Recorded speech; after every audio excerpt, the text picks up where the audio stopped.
আসসালামু আলাইকুম রহমতুল্লাহ। আমাদের সাউন্ড কি ঠিক আছে, শোনা যাচ্ছে?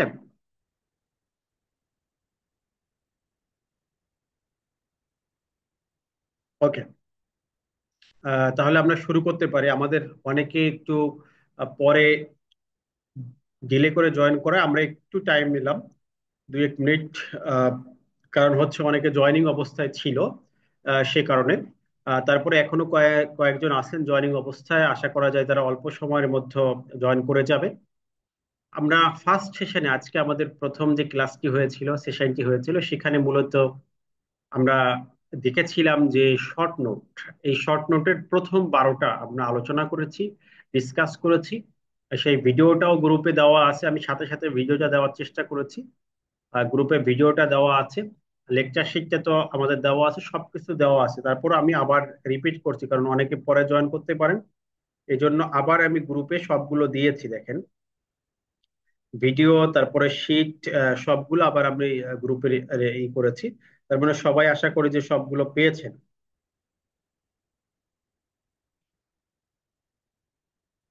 আবার একটু রিপিট করতেছি যে অন্তত যদি পরে আসে থাকেন। ওকে।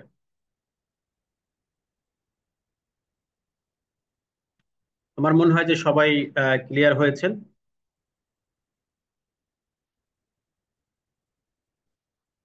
আজকে আমাদের ফার্স্ট সেশনে যে বিষয়টা আলোচনা হয়েছে, এটা আমরা 10 মিনিটে শেষ করব। যদি সেখান থেকে কারো কোনো প্রশ্ন থাকে, জিজ্ঞাসা থাকে, দেন আমরা আরো 12টা প্রশ্ন আজকে পড়ে এটাকে কমপ্লিট করব। যে 10 মার্কের যে আজকে প্ল্যানিংটা ছিল আমাদের, যে 10 মার্কে আমরা শেষ করব। ফার্স্ট সেশনে আমরা 12টা শর্ট নোট করেছি, আর 12টা শর্ট নোট আমরা এই সেশনে ইনশাল্লাহ আলোচনা করব, ডিসকাস করব। তাহলে আমাদের টোটাল 10 মার্কের যে প্রশ্নটা এটা হয়ে যায়। আমরা চাচ্ছি যে মোটামুটি আকারে আপনারা যাতে একটা প্র্যাকটিসে থাকেন, এবং কমপ্লিট একটা সেন্স ক্রিয়েট করে 100% কনফিডেন্স নিয়ে যাতে আপনারা পরীক্ষার হলে যেতে পারেন। এই 12টার থেকে যারা কোনো অংশ বুঝতে পারেন নাই, সেইগুলো একটু চ্যাট বক্সে আমাকে দিলে আমি সাথে সাথে আনসার দিচ্ছি।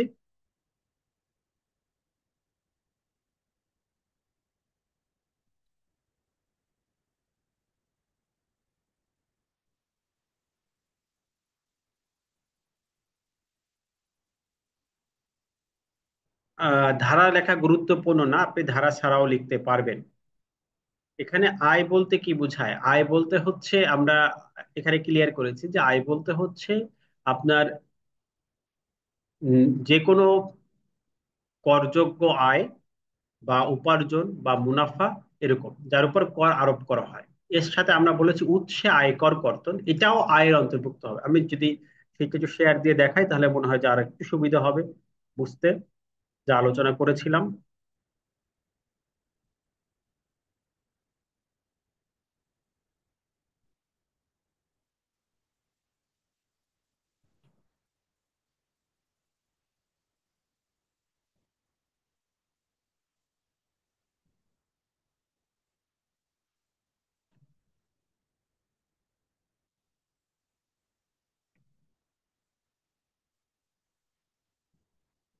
যেটা প্রবলেম আছে মোটামুটি আমরা সলভ করেই কিন্তু সামনের দিকে অগ্রসর হব।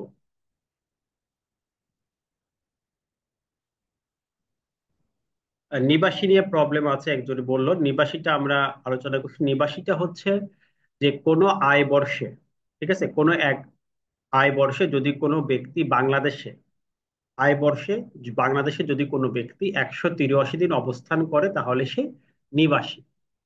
যদি এই শর্ত পূরণ না হয়, তাহলে সেকেন্ড আর একটা কন্ডিশন, দুইটা কন্ডিশনের যে কোনো একটা পূরণ করলেই হবে।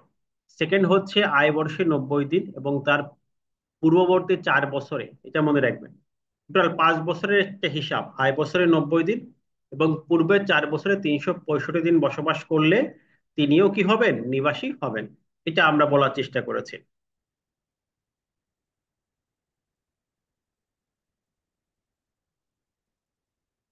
এরপর আয় নিয়ে কয়েকজনের কনফিউশন। আয় হচ্ছে, বললাম যে কর আরোপযোগ্য যে কোনো উৎস থেকে, যার উপর কর আরোপ করা হয়, এখান থেকে যে কোনো উৎস থেকে আপনার যে কোনো পরিমাণ আয়, প্রাপ্তি, মুনাফা অর্জন, এসবগুলোই হচ্ছে আয়ের অন্তর্ভুক্ত। ঠিক আছে, প্রাপ্তি, মুনাফা অর্জন, এই সবগুলো হচ্ছে আমাদের ইনকামের অন্তর্ভুক্ত। তাহলে আমরা একথা বলতে পারি, যে কোনো উৎস থেকে যার উপর কর আরোপ করা হয় সেখান থেকে আমার যে কোনো প্রাপ্তি, যে কোনো মুনাফা বা যে কোনো অর্জন, এগুলো হচ্ছে আয়ের অন্তর্ভুক্ত হবে। তাছাড়া উৎসে কর্তন আয়ের অন্তর্ভুক্ত হবে। আয় করতে যাওয়ার সাথে কোনো সংশ্লিষ্ট ক্ষতি বা লোকসান, এগুলো আয়ের অন্তর্ভুক্ত হবে। অগ্রিম কর আমি এখনো আসি নাই।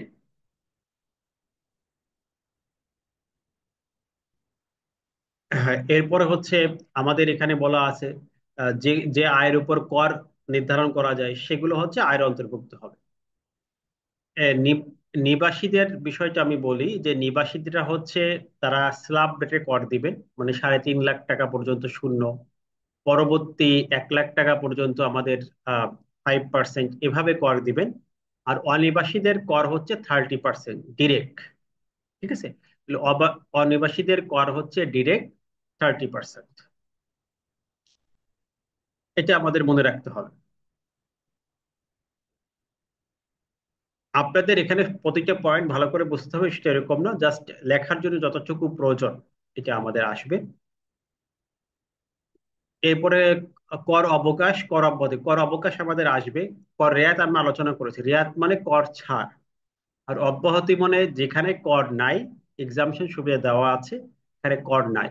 আর কর অবকাশ মানে ট্যাক্স হলিডে, নির্দিষ্ট টাইমে কর মুক্ত, এরপরে তার কর আরোপিত হবে। হলিডের সাথে হচ্ছে টাইমের সম্পর্কিত, স্বাভাবিকভাবে তার ট্যাক্স আছে, কিন্তু প্রথম 10 মাস মুক্ত, বা প্রথমে 1 বছর 10% মুক্ত, পরবর্তী 1 বছর, এরকম ভাবে যে নির্দিষ্ট টাইমে যে ট্যাক্সের ছাড় দেওয়া হয়, অবকাশ সুবিধা পাওয়া যায়, এটাকে বলা হয় হলিডে, ফর অবকাশ। আর যদি, যেমন চাকরি থেকে 4.5 লাখ টাকা অব্যাহতি, মানে এর উপর ট্যাক্স আরোপিত হবে না। আইটি ফার্মে থেকে অব্যাহতি, মানে এই আয়ের উপর কখনোই ট্যাক্স নাই, এটা হচ্ছে অব্যাহতি। আর রেয়াত মানে হচ্ছে কর থেকে যখন আমরা ছাড় পাবো। তিনটা তিনটা বিষয় আর কি।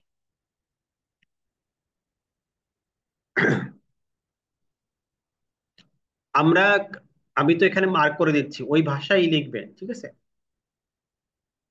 বাংলাদেশে যারা জন্মগ্রহণ করছে তারা সবসময় নিবাসী, যারা বিদেশি তাদের ক্ষেত্রে এই টার্মটা প্রযোজ্য হবে। ওকে, চেষ্টা করে যে যে মোটামুটি সবাই আমরা বোঝাতে পেরে সক্ষম হয়েছি। এখন আমরা দেখেন, আমরা এই 12টা পর্যন্ত আলোচনা করেছি, ঠিক আছে, বাজার মূল্য পর্যন্ত। এরপরে এর পরের বিষয়গুলো থেকে আমরা ইম্পর্টেন্ট গুলো আলোচনা করবো, সবগুলো আমাদের প্রয়োজন হবে না। এরপর আরেকটি আছে ব্যক্তি, পার্সন। ব্যক্তি বলতে আসলে কি বোঝায়? আমরা এই আইনে ব্যক্তি বলতে দেখেন, আমাদের 13 নম্বর, যেটা 13 নম্বর পয়েন্টে আছে, এখন 12টা আগে আলোচনা হয়েছে, 13 নম্বর পয়েন্টে আছে। আজকে এই শর্ট নোট গুলো সম্পূর্ণ শেষ করে ফেলবে।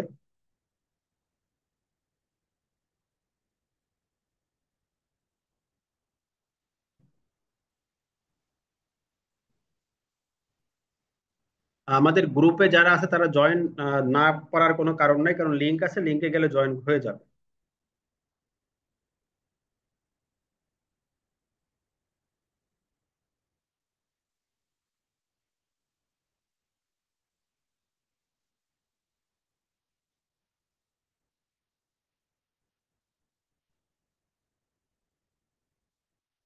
আমি তারপর অনেকে মনে হয় মিস, আমি 1 মিনিট একটু দেখি।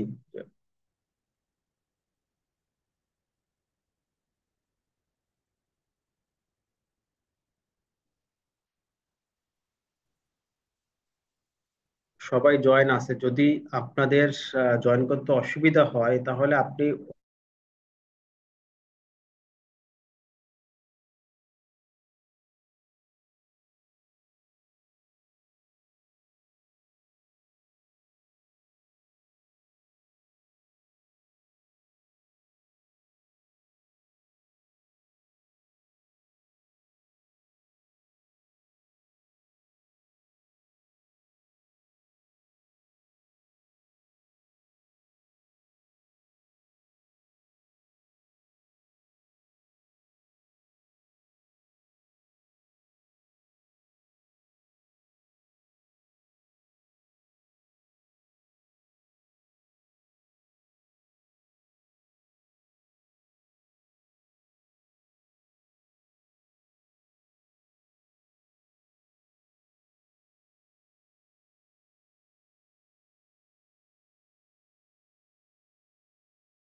আমরা একটু পরে শুরু করি, অনেকে জয়েনিং হতে একটু সমস্যা হচ্ছে ওই। আজকে তো আমাদের আগে একটা ক্লাস হয়েছিল আর এখন আরেকটা সেশন হচ্ছে। অনেকে আগের আইডিতে জুমে আছে, ওখানে ক্লিক করতেছেন, যে কারণে একটু প্রবলেম হচ্ছে আর কি। ঠিক আছে, আমরা 2-3 মিনিট একটু ওয়েট করি তাদের জন্য, তাদেরকে নতুন করে আইডি দেওয়া হয়েছে। আশা করা যায় যে এবার সমস্যা হবে না।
ওকে, আমার মনে হয় যে মোটামুটি ক্লিয়ার সবাই। আবার নতুন করে জয়েন হচ্ছে, অনেকে চলে আসছে, আর আমাদের পার্টিসিপেন্ট তেমন বাকি নেই। তাহলে আমরা শুরু করতে পারি। কয়েকজনের প্রবলেম হচ্ছে আমাদের। যেহেতু 4টার সময় একটা ক্লাস হয়েছে, ওই আইডিটা রয়ে গেছে অনেকে, ওইখানে আবার রিপিট ঢোকার চেষ্টা করতেছে, কিন্তু আমাদের তো পরবর্তীতে আমি আর একটা আইডি দিচ্ছি, যেহেতু গ্রুপে বারবার দিচ্ছি। এটা একটু ফলো করা দরকার, তাহলে আমাদের জন্য সুবিধা হবে। আমি লিখেও দিলাম যে নতুন আইডিতে আপনারা জয়েন করবেন। ওই ওই ওই টাইম তো আমাদের শেষ ক্লাস। এখন সেকেন্ড ক্লাস, যেটা 2 ক্লাস লেখা আছে, ওটা জয়েন করলে হয়ে যেত। যাই হোক, আপনারা যারা জয়েন করেছেন সবাই তো বুঝতে পারছেন বিষয়টা। এখন আসেন 13 নম্বর শর্ট নোট। এটা এটা নতুন করে শুরু হচ্ছে, এখন লেকচার কিন্তু নতুন, আর প্রিভিয়াসটা আমরা একটু সলিউশন করলাম। 13 নম্বর শর্ট নোট হচ্ছে আমাদের ব্যক্তি। ব্যক্তি কার?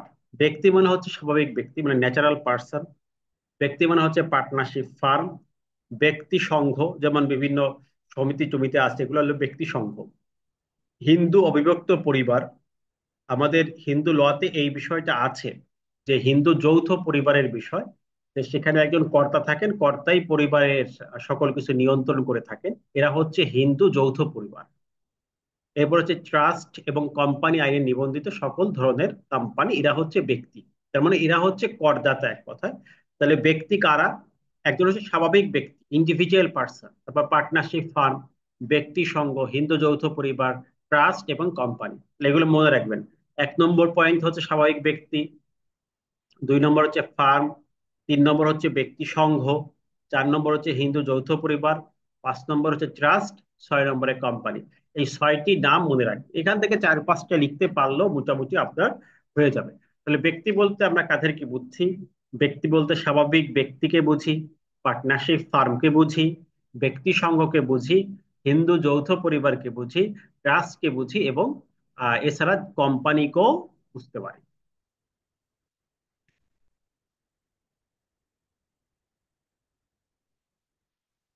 ব্যক্তি সংঘ মানে কয়েকজন ব্যক্তি মিলে যদি একটা সংঘ হয়, যেমন দেখা যাচ্ছে যে আপনার এই যে সবুজ সংঘ, এরকম কয়েকজন ব্যক্তি মিলে একটা সংঘ আছে, তারা হচ্ছে ব্যক্তি সংঘ।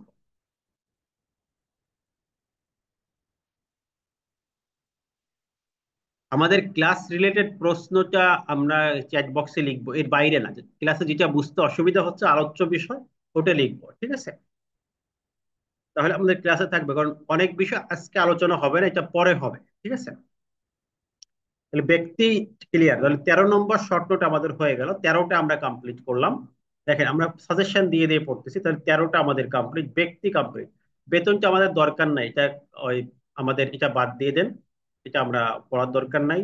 বেতনটা কেন? কারণ ব্রড প্রসেসের সাথে আমাদের বেতন আছে, ওখানে আমরা বেতনের সংজ্ঞাটা পড়বো, শর্ট নোট হিসেবে দরকার নেই, কারণ আমাদের 26টা আছে তো আমরা 24টার মতো পড়বো। এবার 15 নম্বর কোম্পানি, এটা অনেক সময় আসে আমাদের পরীক্ষায়, এটা একটা ইম্পর্টেন্ট শর্ট নোট। তো আমরা এই কোম্পানিটা কি এটা দেখবো। তাহলে 14 নম্বর আমরা যে শর্ট নোটটা পড়তেছি এটা হচ্ছে কোম্পানি। আমরা বেতনটা পড়লাম না, কারণ বেতনটা আমাদের খুব গুরুত্বপূর্ণ বিষয় না। কোম্পানি আমাদের অনেক সময় আসে, যে কোম্পানি কাকে বলে, এটা আমাদের যেহেতু একটা ডেফিনেশন আছে এজন্য আমাদের এটা পড়তে হবে। এটা আমাদের 14 নম্বর শর্ট নোটে আমরা আছি। এটা হচ্ছে কোম্পানি কি, কোম্পানির পরিচয়। এটা আপনি একটু সংক্ষিপ্ত ভাবে লিখবেন, এটা আমাদের একটু বড় আছে আমাদের। ব্যক্তি বলতে আসলে এখানে এই আইনের পার্সন বলতে এখানে ন্যাচারাল পার্সনকে বোঝাচ্ছে, এখানে পার্টনারশিপ ফার্মকে বোঝাচ্ছে, ব্যক্তি সংঘকে বোঝাচ্ছে, মানে যারা করদাতা, ট্যাক্স দেয়, সবাইকে ব্যক্তি হিসেবে গণ্য করা হচ্ছে। তাহলে একটা হচ্ছে ইন্ডিভিজুয়াল পার্সন, তারা কি? ব্যক্তি। পার্টনারশিপ ফার্ম দেয়, এরা ব্যক্তি। ব্যক্তি সংঘ ব্যক্তি। হিন্দু যৌথ পরিবার ব্যক্তি। এরপরে হচ্ছে ট্রাস্ট ব্যক্তি। ফাউন্ডেশন ব্যক্তি। কোম্পানি আইনে নিবন্ধিত প্রতিষ্ঠান মানে কোম্পানি ব্যক্তি। সবাই ব্যক্তি, এই 6 জনের কথা বলা আছে। এই ব্যক্তি বলতে এই 6 জনকে আমরা বুঝি। ক্লিয়ার? এই সংজ্ঞাটা সবাই ক্লিয়ার হয়েছে কিনা? ব্যক্তি। এরপরে আমি সেকেন্ডটায় যাচ্ছি। আমরা যে সংজ্ঞাটা আলোচনা করতেছি শুধু সেই সংজ্ঞা নিয়ে প্রশ্ন করবেন, এর বাইরে কোনো প্রশ্ন করবেন না প্লিজ। ক্লিয়ার? এরপরে সেকেন্ড যেটা আমাদের 14 নম্বর শর্ট নোট, এটা হচ্ছে কোম্পানি। কোম্পানিকে এটা একটু সংক্ষিপ্ত ভাবে লিখবেন, এটা একটু ডিটেলসে আছে, আপনি একটু সংক্ষিপ্ত ভাবে লিখবেন। দেখেন, কোম্পানি অর্থ, কোম্পানি আইন আছে আমাদের, কোম্পানি আইন 1994। এর সংজ্ঞায় যে কোনো কোম্পানি এর এর সংজ্ঞায় যে কোনো কোম্পানি মানে কোম্পানি আইন 1994, যাকে কোম্পানি বলেছে ইনকাম ট্যাক্সে সেও কোম্পানি। তাহলে কোম্পানি আইন 1994 সালে যাকে কোম্পানি হিসেবে ডিক্লেয়ার করা হয়েছে ইনকাম ট্যাক্সে, ইনকাম ট্যাক্স অনুযায়ী, ইনকাম ট্যাক্স আইন অনুযায়ী সে সেই প্রতিষ্ঠান কি হয়ে যাবে? কোম্পানি হয়ে যাবে। তাহলে আমরা সহজে লিখতে পারি যে কোম্পানি আইনে 1994 সালের এই আইনে সংজ্ঞায়িত যে কোনো প্রতিষ্ঠান এরা হচ্ছেন কোম্পানি, বা সংজ্ঞায়িত যে কোনো প্রতিষ্ঠান তারা কি হবে? কোম্পানি হবে। কোম্পানি আইনে যে প্রতিষ্ঠানকে কোম্পানি হিসেবে স্বীকৃত দেওয়া হয়েছে তারা অবশ্যই কোম্পানি, মাস্ট বিকাম। এখন প্রশ্ন হচ্ছে, এর বাহিরেও যদি কোম্পানি আইন, পেজ নম্বর 16 নম্বর পেজ, আমরা কোম্পানির সংজ্ঞায় আছি। কোন বিদেশি কোন লিয়াজু অফিস, ব্রাঞ্চ অফিস, এরা কোম্পানি। যা কোম্পানি আইন থাকুক বা না থাকুক, এইগুলোকে বলা হচ্ছে কোম্পানির আইনে, থাকুক বা না থাকুক এরা অবশ্যই কি হবে? কোম্পানি হবে। 1 নম্বর পয়েন্ট হচ্ছে লিয়াজু অফিস, মনে রাখবেন। লিয়াজু অফিস বা ব্রাঞ্চ অফিস যেগুলো আছে এরা কি হবে? কোম্পানি হবে। 1 নম্বর পয়েন্ট। কোম্পানি আইনে সংজ্ঞায়িত সকল প্রতিষ্ঠান কোম্পানি। হ্যাঁ, কোম্পানি আইন এটা বহাল আছে, কোম্পানি আইন পরিবর্তন হয় নাই।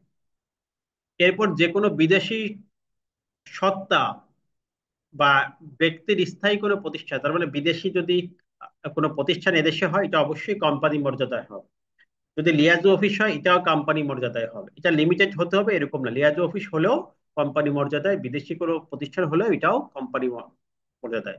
বাংলাদেশের বাহিরে আইন দ্বারা সৃষ্ট কোনো প্রতিষ্ঠান যারা আহ, এই দেশে ব্যবসা করে এরাও কোম্পানি। বাংলাদেশের বাইরের আইনে যদি নিবন্ধিত প্রতিষ্ঠান হয় এবং তাদের ব্যবসা যদি এদেশে থাকে এরাও কোম্পানি। এরপরে আমরা জানি যেন ব্যাংক, আর্থিক প্রতিষ্ঠান এরাও কোম্পানি। সমবায় সমিতি, ফাউন্ডেশন, এরা সবাই কোম্পানি। ঠিক আছে? মানে কর্পোরেট ট্যাক্স প্র্যাকটিস করে, এখানে কোম্পানি বলতে এরা কর্পোরেট ট্যাক্স প্র্যাকটিস করে। এনজিও, ব্যুরো, এগুলো সবাই কোম্পানি। Partnership firm company. স্থানীয় কর্তৃপক্ষ এরা সবাই কোম্পানি। তারপর আইন দ্বারা গঠিত কোনো সত্তা, জুডিশিয়াল পার্সন, এরা কোম্পানি।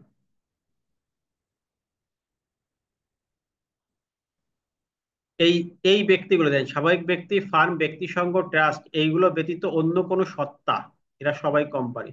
মানে কোম্পানি নার মধ্যে আছে, ব্যক্তি নাই, আর পার্টনারশিপ ফার্ম নাই, ব্যক্তি সংঘ নাই, এরা কোম্পানি না। এর বাইরে যা আছে সবাই কোম্পানি। এছাড়া যদি ইনকাম ট্যাক্স ডিপার্টমেন্ট কাউকে কোম্পানি হিসেবে স্বীকৃতি দেয়, সে কোম্পানি। এখন এখানে কিন্তু দেখেন, দেখাচ্ছে 11টা পয়েন্ট। 11টা পয়েন্ট কিন্তু আপনার লিখতে হবে না, এটা লিখে সময়ও আপনি পাবেন না। তার মানে কি, এখান থেকে 5-7টা আপনি ভালো করে মনে রাখেন, যে 5-7টা পয়েন্ট আপনি লিখতে পারেন। তাহলে মোটামুটি আপনি এখানে মার্কিং করবেন এভাবে যে ঠিক একটু চিহ্ন দিয়ে এটা লিখবেন। তাহলে 1 নম্বর হচ্ছে কোম্পানি আইনে নিবন্ধিত যে কোনো প্রতিষ্ঠান কোম্পানি। প্রথম কনসেপ্টে হচ্ছে কোম্পানি, আবারও বলছি, কোম্পানি আইনে নিবন্ধিত যে কোনো প্রতিষ্ঠান এরা হচ্ছে কোম্পানি। এছাড়া বিদেশি লিয়াজু অফিস কোম্পানি, বিদেশি আইন দ্বারা গঠিত কোনো প্রতিষ্ঠান কোম্পানি, বিদেশির কোনো সত্তা কোম্পানি, কোনো শিল্প বাণিজ্যিক সংস্থা, ফাউন্ডেশন, সমিতি, এগুলো সব কোম্পানি। ব্যাংক, বীমা, আর্থিক প্রতিষ্ঠান কোম্পানি, স্বায়ত্তশাসিত প্রতিষ্ঠান, স্থানীয় কর্তৃপক্ষ, সিটি কর্পোরেশন, সবাই কোম্পানি। ঠিক আছে। আর এক কথায় বলা হচ্ছে, আর্টিফিশিয়াল পার্সন, আইনগত কোনো সত্তা, তারাও কি হবে? কোম্পানি হবে। এর বাহিরে বলা আছে, আমাদের কোনো বিশেষ আদেশ দ্বারা যদি কাউকে কোম্পানি হিসেবে ঘোষণা করা হয়, তাহলে সেও কোম্পানি। এখন তো কোম্পানির পরিচয় আমরা পেয়ে গেলাম। এটাকে সবাই বুঝতে পারছি কিনা? এখান থেকে আপনি 4-5টা পয়েন্ট লিখতে পারলে 2 মার্ক পেয়ে যাবেন। 2 মার্কের প্রশ্ন খুব বড় করবেন না, এটা খুব বেশি ইম্পর্টেন্ট প্রশ্ন না, তারপর আমরা করব, কোম্পানির সঙ্গে আসে অনেক সময়। তাহলে কোম্পানি কাকে বলে? কোম্পানি আইন দ্বারা, আইনের অধীনে গঠিত সকল প্রতিষ্ঠানই হচ্ছে কোম্পানি। কোম্পানির আইনে অনুযায়ী যে সকল প্রতিষ্ঠান নিবন্ধিত হবে, তারা সবাই কি হয়ে যাবে? কোম্পানি হয়ে যাবে। বিদেশি কোনো লিয়াজু প্রতিষ্ঠান, তারাও কোম্পানি। কোনো স্থায়ী সত্তা, এরাও কোম্পানি। এই কোম্পানির এটা আপনি 1 মিনিটে পড়েন। তাহলে আমরা 14 নম্বর শর্ট নোট হয়ে গেল, কোম্পানি কাকে বলে। এটাকে আমরা সবাই বুঝতে পারছি। কারণ আজকের টার্গেট কিন্তু ফিল আপ করতে হবে, শর্ট নোট সব কমপ্লিট করতে হবে। এরপর আপনাদের যেহেতু একটা বড় টাইম ছিল, আপনাদের মাঝে গ্যাপ ছিল স্টাডি করার, এরপর আমরা আবার ই করব।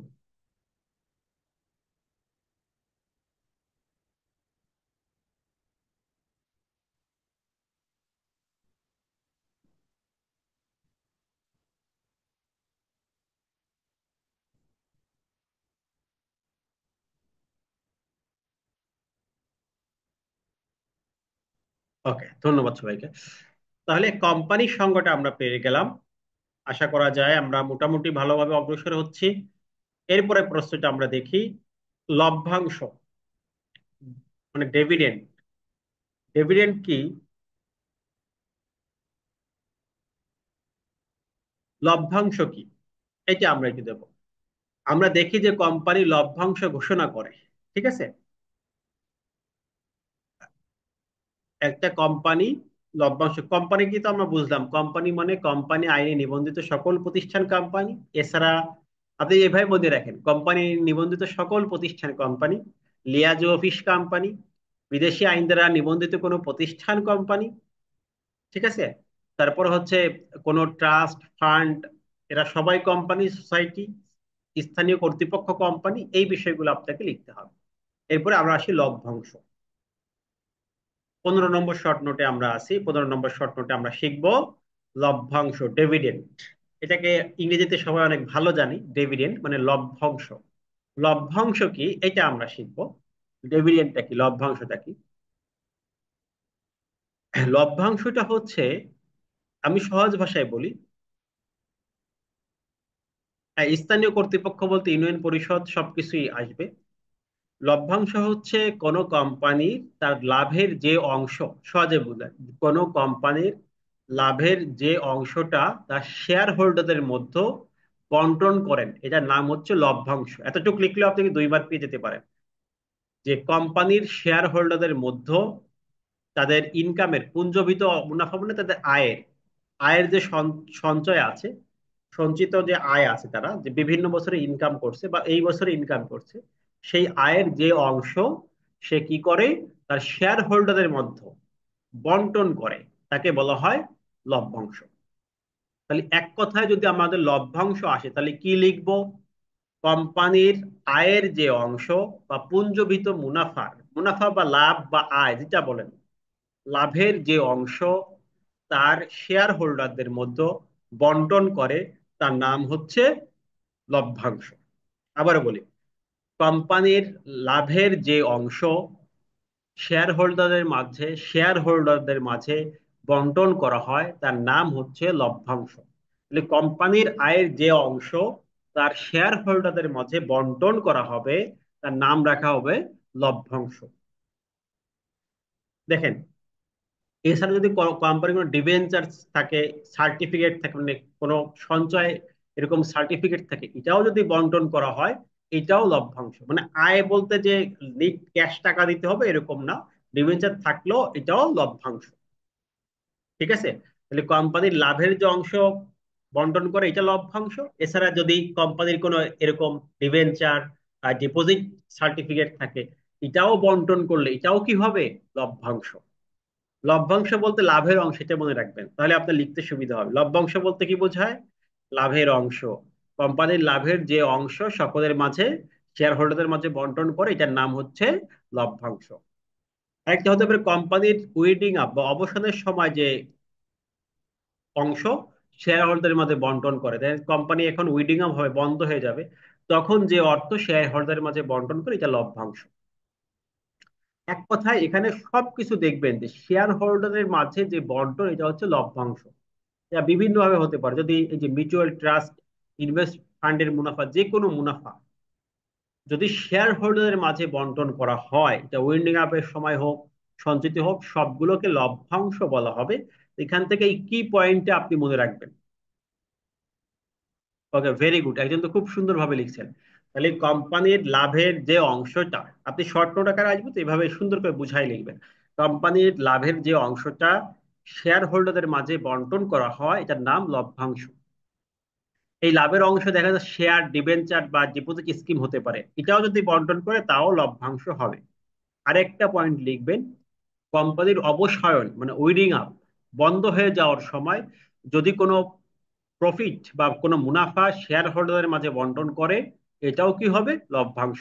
তার মানে এখানে দুই তিনটে পয়েন্ট লিখতে পারলে আপনার কিন্তু এই প্রশ্নের উত্তর হয়ে যাচ্ছে। 2 মার্ক লেখার জন্য যতটুকু আপনি পারবেন অতটুকু লিখবেন, খুব বড় লেখার দরকার নেই। যদি এই প্রশ্ন সম্পূর্ণ লিখতে যান তাহলে দেখা যাচ্ছে আপনার কিন্তু আহ 2 মার্কের বেশি পাবেন না, পরে যে আপনি অন্য প্রশ্ন উত্তর, গুরুত্বপূর্ণ প্রশ্নের উত্তর লিখতে পারবেন না, সময় পাবেন না।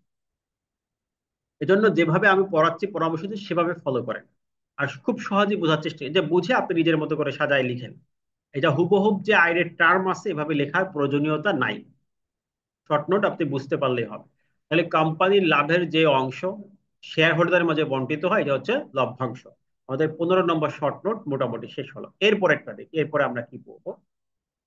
যদি এটা না বুঝেন আবার জিজ্ঞেস করেন। এরপরে পড়বো আমরা এক্সপোর্ট, রপ্তানি।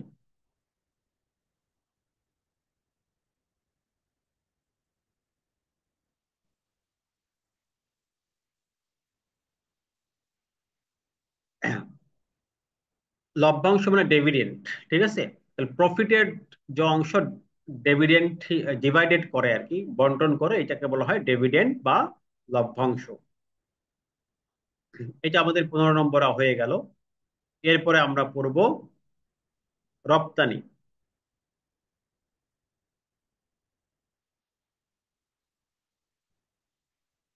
রপ্তানিটা খুব বেশি গুরুত্বপূর্ণ না, তারপরে আমরা আলোচনা করব, এটা আমরা পড়তে হবে। খুব সহজ এটা প্রশ্ন। 16 নম্বর শর্ট নোট আমাদের আছে রপ্তানি, এক্সপোর্ট। এটা আমরা সবাই জানি, এক্সপোর্ট কি? এক্সপোর্ট মানে বাংলাদেশের ভৌগোলিক সীমার বাইরে কোনো পণ্য বা সেবা সরবরাহ। এক কথায় বাংলাদেশের ভৌগোলিক সীমার বাইরে যদি কোনো পণ্য আমি সরবরাহ করি, এটার নাম হচ্ছে রপ্তানি। আর যদি ভৌগোলিক সীমার মধ্যে নিয়ে আসি, এটা হচ্ছে আমদানি। আমদানি করা মানে নিয়ে আসা। রপ্তানি মানে বাংলাদেশের ভৌগোলিক সীমার বাইরে নিয়ে যাওয়া। তাহলে এটা বলতে পারি, রপ্তানি অর্থ বাংলাদেশের ভৌগোলিক সীমার বাইরে যদি কোনো পণ্য বা সেবা আমরা সরবরাহ করি, তার নাম হচ্ছে রপ্তানি। রপ্তানি অর্থ কি? বাংলাদেশের ভৌগোলিক সীমার বাইরে যদি কোনো পণ্য সরবরাহ করি বা পণ্য কি করি, বিক্রি করি, এটা হচ্ছে রপ্তানি। এটা ব্যাক টু ব্যাক এলসির মাধ্যমেও আমরা রপ্তানি করতে পারি, সেটাও রপ্তানি অন্তর্ভুক্ত। ব্যাক টু ব্যাক এলসি মানে কি, যে কোনো রপ্তানিমুখী প্রতিষ্ঠান অর্থাৎ যারা এক্সপোর্ট করবে সেই উদ্দেশ্যে যদি কোনো বিষয় ইম্পোর্ট করে, এটাও কিন্তু রপ্তানি আন্দারে পড়বে। অর্থাৎ যে বিষয়টা আপনি আমদানি করেছেন, এটা যদি তৈরি করে আপনি আবার এক্সপোর্ট করে দেন, বিক্রি করে, এটা বলে back to back LC. LC আসলে এবং চলে গেল, এটাওকে আমরা রপ্তানি বলি। যদিও ভ্যাটের ভাষায় এটাকে বলা হয় প্রচ্ছন্ন রপ্তানি। তাহলে রপ্তানি বলতে আমরা বুঝি বাংলাদেশের ভৌগোলিক সীমার বাইরে কোনো পণ্য বা সেবার সরবরাহ। দুইটা জিনিস, পণ্য এবং সেবা। বাংলাদেশের ভৌগোলিক সীমার বাইরে কোনো পণ্য এবং সেবা যদি চলে যায়, এটা হচ্ছে রপ্তানি। এটা হতে পারে ব্যাক টু ব্যাক এলসির মাধ্যমে। ব্যাক টু ব্যাক এলসির মাধ্যমে হলে তাকেও আমরা কি বলবো, এক্সপোর্ট বলবো। আপনি যেভাবে বোঝাতে পারেন সমস্যা নাই, যে ব্যাক টু ব্যাক এলসির মাধ্যমে যদি কোনো পণ্য উৎপাদনমুখী প্রতিষ্ঠান তারা যদি সরবরাহ করে, এটাও রপ্তানি অর্থে ব্যবহার করা হবে। ঠিক আছে? তাহলে দুইটা বিষয় রপ্তানি।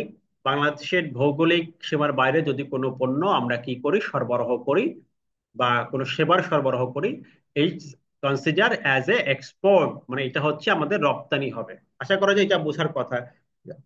না বুঝলে আবার ব্যাক টু ব্যাক লিখ।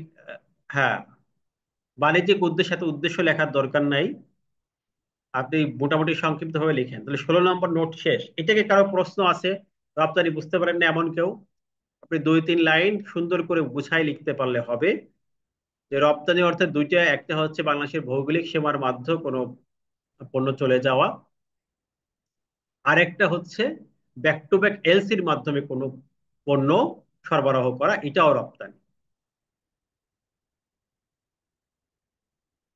হ্যাঁ, ইপিজেড, ইপিজেডটাও রপ্তানি, এক্সপোর্ট প্রসেসিং জোন। এখন দেখেন 18 নম্বর শর্ট নোট, আমরা 17 নম্বর পর্যন্ত শেষ। 18 নম্বর শর্ট নোট বলছে উত্তম বিচারে কর নির্ধারণ। এটা আমরা এখানে পড়বো না, এটা ব্রড প্রস্থের সাথে আমাদের আছে, তারপর আমি দেখাই দেব।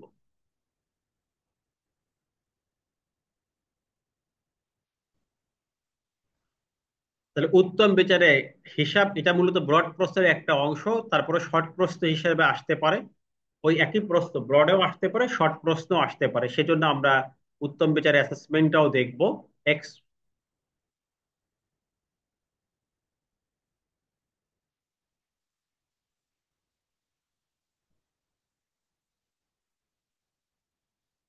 উত্তম বিচারে কর নির্ধারণ মূলত হচ্ছে এমন একটা ব্যবস্থা যখন একজন করদাতা আয়কর রিটার্ন সাবমিশন করে না।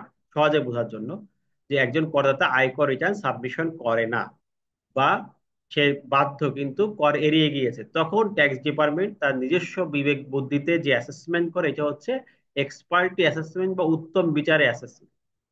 এটা আমাদের ব্রড প্রস্তে অনেক সময় আসে, এই জন্য ব্রড প্রস্তে হচ্ছে আমাদের এই প্রশ্নটা দেওয়া আছে। তারপরেও আমরা আহ, এখানে একটু আলোচনা করে দিব আপনাদের, যেহেতু শর্ট প্রশ্ন এটা আছে, যে দুই জায়গায় আছে, আমি দুই জায়গায় রিপিট করি নাই, কিন্তু সেটা রিপিট করলে সেটার পরিধি বাড়ে।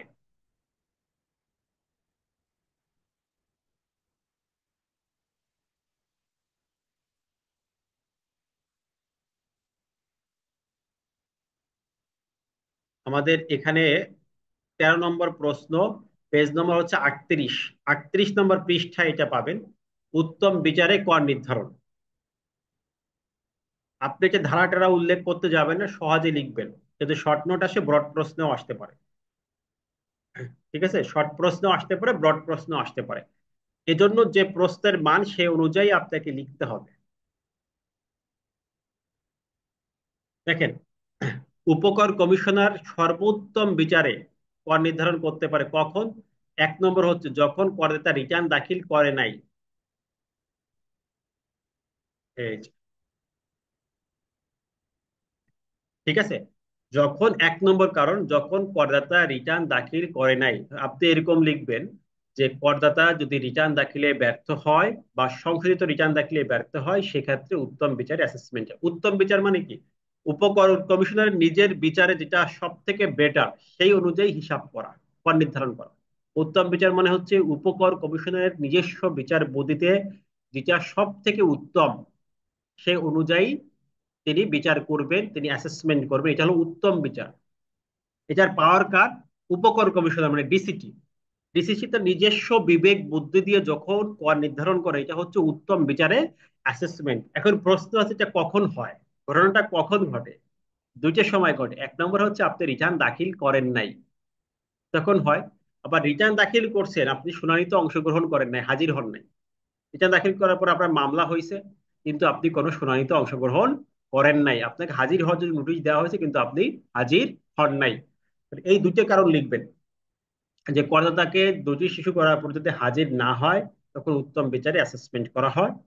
আরেকটা হচ্ছে যখন সে রিটার্ন দাখিল না করে, রিটার্ন চাওয়ার পরেও সে রিটার্ন দাখিল করে নাই, তখন উত্তম বিচারে অ্যাসেসমেন্ট করা হয়। তো অবশ্যই উত্তম বিচারে অ্যাসেসমেন্ট করার সময় উপকর কমিশনার দেখেন তার বিচার ভিত্তিক পর নির্ধারণের প্রতিফলন থাকে, যে হ্যাঁ আমরা প্রপার ওয়েতে এটা করেছি, এটা একদম সম্পূর্ণ আন্দাজে করেছি, বিষয়টি এরকম না, প্রপার ওয়েতে করেছি। এখানে ধারাগুলো খুব জটিল, এটা না লিখলেই ভালো হয়।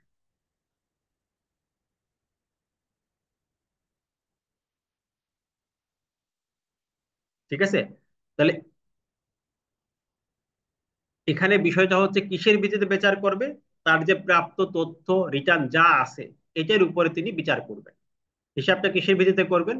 দেখা যাচ্ছে তার কাছে যে ডকুমেন্ট আছে তার ভিত্তিতে, অথবা সে চাইলে ইন্সপেক্টর দিয়ে তদন্ত করে সে অনুযায়ী বিচার করবে। উত্তম বিচার অ্যাসেসমেন্টটা আবার ভালো করে বুঝেন। উত্তম বিচার বলতে বোঝায় উপকর কমিশনার তার নিজস্ব বিচার বুদ্ধিতে যে হিসাব করবেন, যে কর নির্ধারণ, হিসাব মানে কি, কর নির্ধারণ করা। উপকর কমিশনার তার নিজস্ব বিচার বুদ্ধিতে যে কর নির্ধারণ করবে তার নাম হচ্ছে উত্তম বিচারে হিসাব বা উত্তর বিচারে অ্যাসেসমেন্ট। এটা কখন ঘটবে? যখন সে রিটার্ন দিবে না, এক নম্বর কারণ। অথবা যখন সে হাজির হবে না, দুই নম্বর কারণ। তখন সে তার প্রাপ্ত তথ্য অনুযায়ী সে তার উত্তম বিচার অ্যাসেসমেন্ট করবে। অবশ্যই এটা হতে হবে লজিক্যাল, যেটাকে বলছে যে যুক্তিসঙ্গত, বিচার ভিত্তিক হতে হবে, আন্দাজে হলে হবে না, সামঞ্জস্যপূর্ণ হতে হবে, এই কথাটা বলা হচ্ছে। এটা কি বুঝতে পারছি সবাই? উত্তম বিচার অ্যাসেসমেন্ট, উত্তম বিচারের মানে হচ্ছে উপকর কমিশনারের। উত্তম বিচার এখানে বলতে বোঝাচ্ছে উপকর কমিশনার তার নিজস্ব বিচার বিবেচনায় তিনি মূলত হিসাবটা করবেন, অ্যাসেসমেন্টটা করবেন, কর নির্ধারণ করবেন। এই বিবেচনা করবেন তখনই যখন প্রশ্ন আসবে যে সে রিটার্ন দাখিল করে নাই, অথবা তা সে হাজির হওয়া সম্ভব না, তখনই এটা প্রশ্নটা আসে। 18টা আমাদের হয়ে গেছে। উত্তম বিচার অ্যাসেসমেন্টও আমরা পড়লাম, রপ্তানি আমরা পড়লাম। এরপর হচ্ছে পার্কিউজিট। পার্কিউজিটটা আমরা এখন পড়বো না, কারণ এটা স্যালারির সাথে সম্পৃক্ত, স্যালারি বড় প্রশ্নের সাথে এটা সম্পৃক্ত, এটা আসে। ট্রান্সফার প্রাইসিং, এই জিনিসটা আমাদের ডেফিনেশনে আইনের সংজ্ঞায় নাই। তো এই সংজ্ঞাটা আপনার একটু লিখে নিন, এটা আইনে নাই বাট এটা অনেক সময় পরীক্ষায় দেখেছি এসেছে। ট্রান্সফার প্রাইসিং এটা আপনারা একটু লিখে নিন, লিখেন। ট্রান্সফার প্রাইসিং হলো একটা কোম্পানির সাবসিডিয়ারি কোম্পানি, একটা কোম্পানির সাবসিডিয়ারি কোম্পানি বা বিভিন্ন ব্রাঞ্চের মধ্যে পণ্য লেনদেনে, একটা কোম্পানির সাবসিডিয়ারি বা আন্ত কোম্পানির মধ্যে লেনদেনে পণ্যের যে মূল্য নির্ধারণ করা হয়, এটা হচ্ছে ট্রান্সফার প্রাইসিং। এটা ডেফিনেশন ইনকাম ট্যাক্স আইনে নাই, কিন্তু এটা আমাদের অনেক সময় শর্ট নোট আকারে আসে, এটা ইনকাম ট্যাক্সের সাথে সম্পৃক্ত। আর এখানে কর ফাঁকের একটা বিষয় থাকে, এই জন্য সম্পৃক্ত।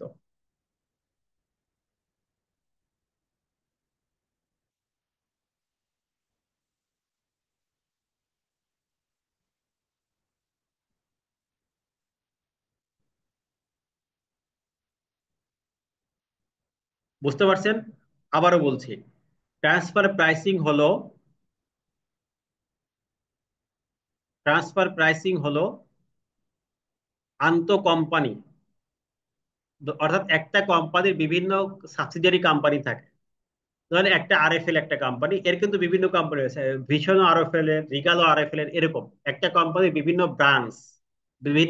ব্রাঞ্চ বা সাবসিডিয়ারি কোম্পানি, এর মধ্যে পণ্য লেনদেনে যে মূল্য নির্ধারণ করা হয়, এর মধ্যে পণ্য লেনদেনে যে মূল্য নির্ধারণ করা হয় এটার নাম হচ্ছে ট্রান্সফার প্রাইসিং। তাহলে এই আন্তঃ কোম্পানির মধ্যে পণ্য লেনদেনের ক্ষেত্রে যে প্রাইস নির্ধারণ করা হয় তার নাম হচ্ছে ট্রান্সফার প্রাইসিং।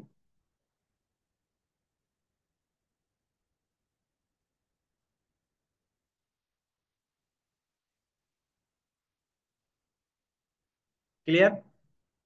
তাহলে একটা কোম্পানির বিভিন্ন ব্রাঞ্চ, অথবা ধরা যাক, আমি উদাহরণ দিয়ে বোঝালে আপনারা আরো সহজে বুঝবেন। ধরেন আরএফএল এর একটা প্রোডাক্ট, সবই তো একই, ওদের মূল তো একই কোম্পানি, ডেস্ট লজিস্টিক বা আরএফএল গ্রুপ। এটার মধ্যে ধরেন একটা প্রোডাক্ট ডেইলি শপিং থেকে আপনার বেস্ট বাইতে যাবে, বা বেস্ট বাই থেকে ডেইলি, দেখবেন ওরা একই রকম প্রোডাক্ট বিক্রি করে। তখন দেখা যাচ্ছে তারা, তাদের যেহেতু প্রতিষ্ঠান, অঙ্গ প্রতিষ্ঠান, তারা ওই পণ্যের যে দাম রাখবে বাইরের মার্কেটে কিন্তু তার থেকে দামের পার্থক্য হতে পারে। বাইরে ওই অন্য কেউ কিনতে গেলে এর থেকে বেশি হতে পারে, কিন্তু আরএফএল, রিগাল, ভিশাল যেহেতু একই মালিকানাধীন প্রতিষ্ঠান, তারা তাদের নিজস্ব ক্ষেত্রে দাম কিছু কম বেশি করতে পারে। তাই তাদের পণ্য ট্রান্সফারে যে মূল্য নির্ধারণ করা হয় এটা হচ্ছে ট্রান্সফার প্রাইসিং। ধরেন বিদেশি একটা কোম্পানি তারা এদেশে প্রোডাক্ট বিক্রি করে, আবার তারা অন্য দেশেও করে। তাহলে এই দেশে তাদের লেয়াজু অফিস আছে, তখন তারা এদেশের লেয়াজু অফিসকে যে দামে প্রোডাক্ট দিবে অন্য কেউকে কিন্তু সেই দামে প্রোডাক্ট দিবে না। তাদের লেয়াজু অফিসের পণ্য আনার ক্ষেত্রে যে যে দামটা নির্ধারণ করা হবে এটা হচ্ছে ট্রান্সফার প্রাইসিং। মানে আন্তঃ কোম্পানি লেনদেন বা সাবসিডিয়ারি কোম্পানির মধ্যে যে লেনদেন হয় সেখানে যে প্রাইস নির্ধারণ করা হয় এটা হচ্ছে ট্রান্সফার প্রাইসিং। হ্যাঁ, এই যে ভাই তো খুব সুন্দরভাবে লিখছেন। সাবসিডিয়ারি কোম্পানি বা বিভিন্ন ব্রাঞ্চ কোম্পানির মধ্যে পণ্য লেনদেন, পণ্য লেনদেনে যে মূল্য নির্ধারণ করা হয় এটা হচ্ছে ট্রান্সফার প্রাইসিং। Very good. তাহলে আমাদের 20 পর্যন্ত হয়ে গেল। পার্কিজুইটটা আমরা পড়িনি, কারণ হচ্ছে পার্কিজুইটটা আমাদের এখানে প্রয়োজন না, আমাদের ব্রড প্রশ্নে আছে। এর মাধ্যমে কর ফাঁকি দেয়, ট্রান্সফার প্রাইসিং এর মাধ্যমে আমাদের কর ফাঁকি দেওয়া হয়। ধরেন আহ, যে আমাদের একটা কোম্পানির কয়েকটা স্টেজে ট্যাক্স আরোপ হয়, ম্যানুফ্যাকচারিং, ওটা অনেক বুঝে, এটা আমরা এখন আলোচনায় যাব না। ব্যাংক ট্রান্সফার, আমরা একদম টু দা পয়েন্টে কথা বলি, বাড়তি কথা এড়িয়ে যাই। ব্যাংক ট্রান্সফার, ব্যাংক ট্রান্সফারটা কি? অনেক জায়গায় আমাদের আসলে ব্যাংক ট্রান্সফারটা কি, এটা আমাদের একটা শর্ট নোট, 21 নম্বর শর্ট নোট, এটা আমরা দেখবো। ট্রান্সফার প্রাইসিং মনে হয় সবাই বুঝতে পারছেন, একটু সবাই নোট খাতা নিয়ে করে ভালো করে বুঝবেন, যেহেতু আমাদের একদমই ফাইনাল টাচ হচ্ছে এটা, যেটা শেষ করবো এটা পরিপূর্ণভাবে শেষ, জন্য বুঝে আপনি বাসায় একবার দেখলে হবে, সেই সিস্টেমে আমি আপনাদেরকে বারবার রিপিট করতেছি যাতে করে একবার দেখলে আপনাদের হয়ে যায়। ব্যাংক ট্রান্সফার কি? ব্যাংক ট্রান্সফার হচ্ছে ব্যাংকের এক হিসাব থেকে অন্য হিসাব, এটা তো আমরা জানি। ব্যাংকের এক হিসাব থেকে অন্য হিসাবে দেওয়া, ক্রস চেক দেওয়া, বা বাংলাদেশ ব্যাংক কর্তৃক অনুমোদিত যে কোনো পন্থায় অর্থ স্থানান্তর। দেখা যাচ্ছে আপনার ব্যাংক থেকে আর এক ব্যাংকে টাকা ট্রান্সফার, এটা হচ্ছে 14 নম্বর পৃষ্ঠা, ব্যাংক ট্রান্সফার 14, পৃষ্ঠা নম্বর 14। সবাই আশা করি যে এটা প্রিন্ট দিয়ে রাখছেন, যে বিষয়গুলো বলছি একটু ফলো করেন, বেটার হবে। ব্যাংক ট্রান্সফার মানে কি? ব্যাংকের এক হিসাব থেকে, একটা অ্যাকাউন্ট থেকে আর একটা অ্যাকাউন্টে টাকা ট্রান্সফার করে, অ্যাকাউন্ট অ্যাকাউন্ট, অথবা ক্রস চেক, অথবা বাংলাদেশ ব্যাংকের অন্য কোনো যদি ফরম্যাট থাকে, যে এনপিএস, বিভিন্ন অপশন আছে, এর মাধ্যমে ট্রান্সফার করলেও এটা কি হবে? ব্যাংক ট্রান্সফার হবে। এরপর হচ্ছে মোবাইল ফাইন্যান্স আছে, এখন দেখবেন যে বিকাশ, রকেট, নগদ, অনেক কিছু আছে মোবাইল এর মাধ্যমে, এটাও আমাদের ব্যাংক ট্রান্সফার হিসেবে গণ্য হবে। বা মোবাইলে দেখবেন এখন ইসলামী ব্যাংক সেলফিন ইউজ করে, মানে বিভিন্ন অপশন আছে, সবগুলো আমাদের ই ট্রান্সফার আছে, আই ট্রান্সফার আছে, এরপর হচ্ছে বিকাশ আছে, নগদ আছে, এরকম বিভিন্ন অপশন আছে। সেই মোবাইল ফাইন্যান্সিয়াল সার্ভিস যেগুলো আছে তার মাধ্যমে যদি আমরা অর্থ ট্রান্সফার করি এটাও কিন্তু ব্যাংক ট্রান্সফার। তাহলে 1 নম্বর হচ্ছে bank to bank, cross cheque বা অন্য কোনো অনুমোদিত পন্থায়। 2 নম্বর হচ্ছে যে আমরা মোবাইল ফিন্যান্সের মাধ্যমে যদি ট্রান্সফার করি এটাও ব্যাংক ট্রান্সফার। এরপর হচ্ছে সরকারের চালান।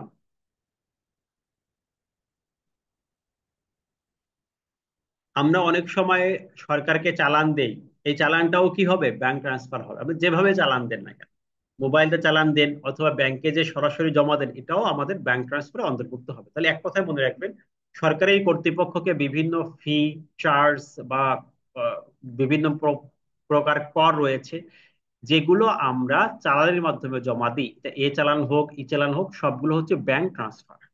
তিনটা পয়েন্ট, মাত্র তিনটা পয়েন্ট ব্যাংক ট্রান্সফার।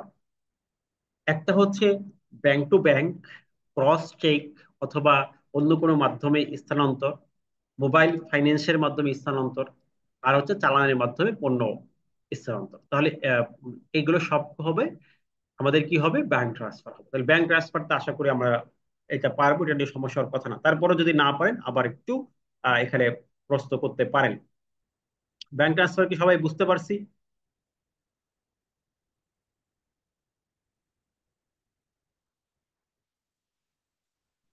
এরপরে 22 নম্বর শর্ত হলো সিকিউরিটিজ।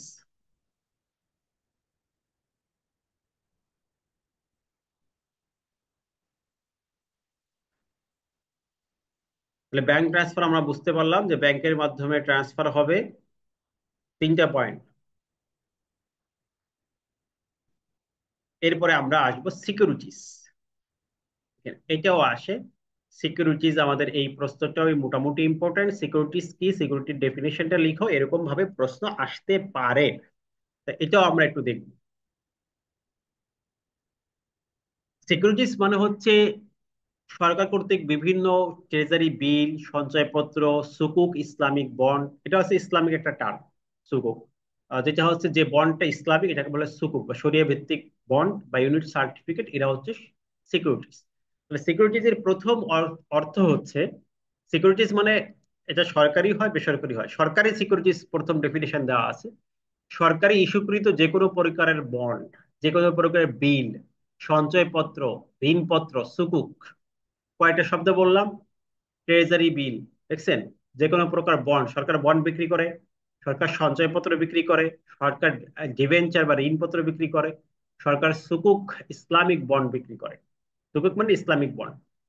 এইগুলোকে বলা হয় সিকিউরিটিজ, কারণ এগুলোর সকল সিকিউরিটির দায়িত্ব হচ্ছে গভর্নমেন্ট নিজে। আপনি এফডিআর করছেন, এর সিকিউরিটিজ হচ্ছে ব্যাংক। আর এগুলো হচ্ছে হাইলি সিকিউর ইনভেস্টমেন্ট। এখানে ইনভেস্ট করলে এটার দায় দায়িত্ব কার কাছে? গভর্নমেন্টের কাছে, কারণ গভর্নমেন্ট এটাকে একটা লেটার দিচ্ছে, একটা বন্ড আপনার কাছে গভর্নমেন্ট সেল করতেছে। তাহলে এগুলো এই জন্য এগুলোকে বলা হয় সিকিউরিটিজ।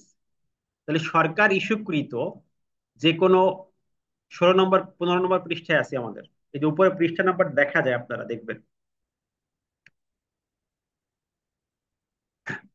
যে কোনো প্রকার ট্রেজারি বিল, যে কোনো প্রকার বন্ড, যে কোনো প্রকার ঋণপত্র, সুকুক ইসলামিক বন্ড, এই সবগুলোর নাম হচ্ছে সিকিউরিটিজ। তাই সিকিউরিটিজ মানে কি?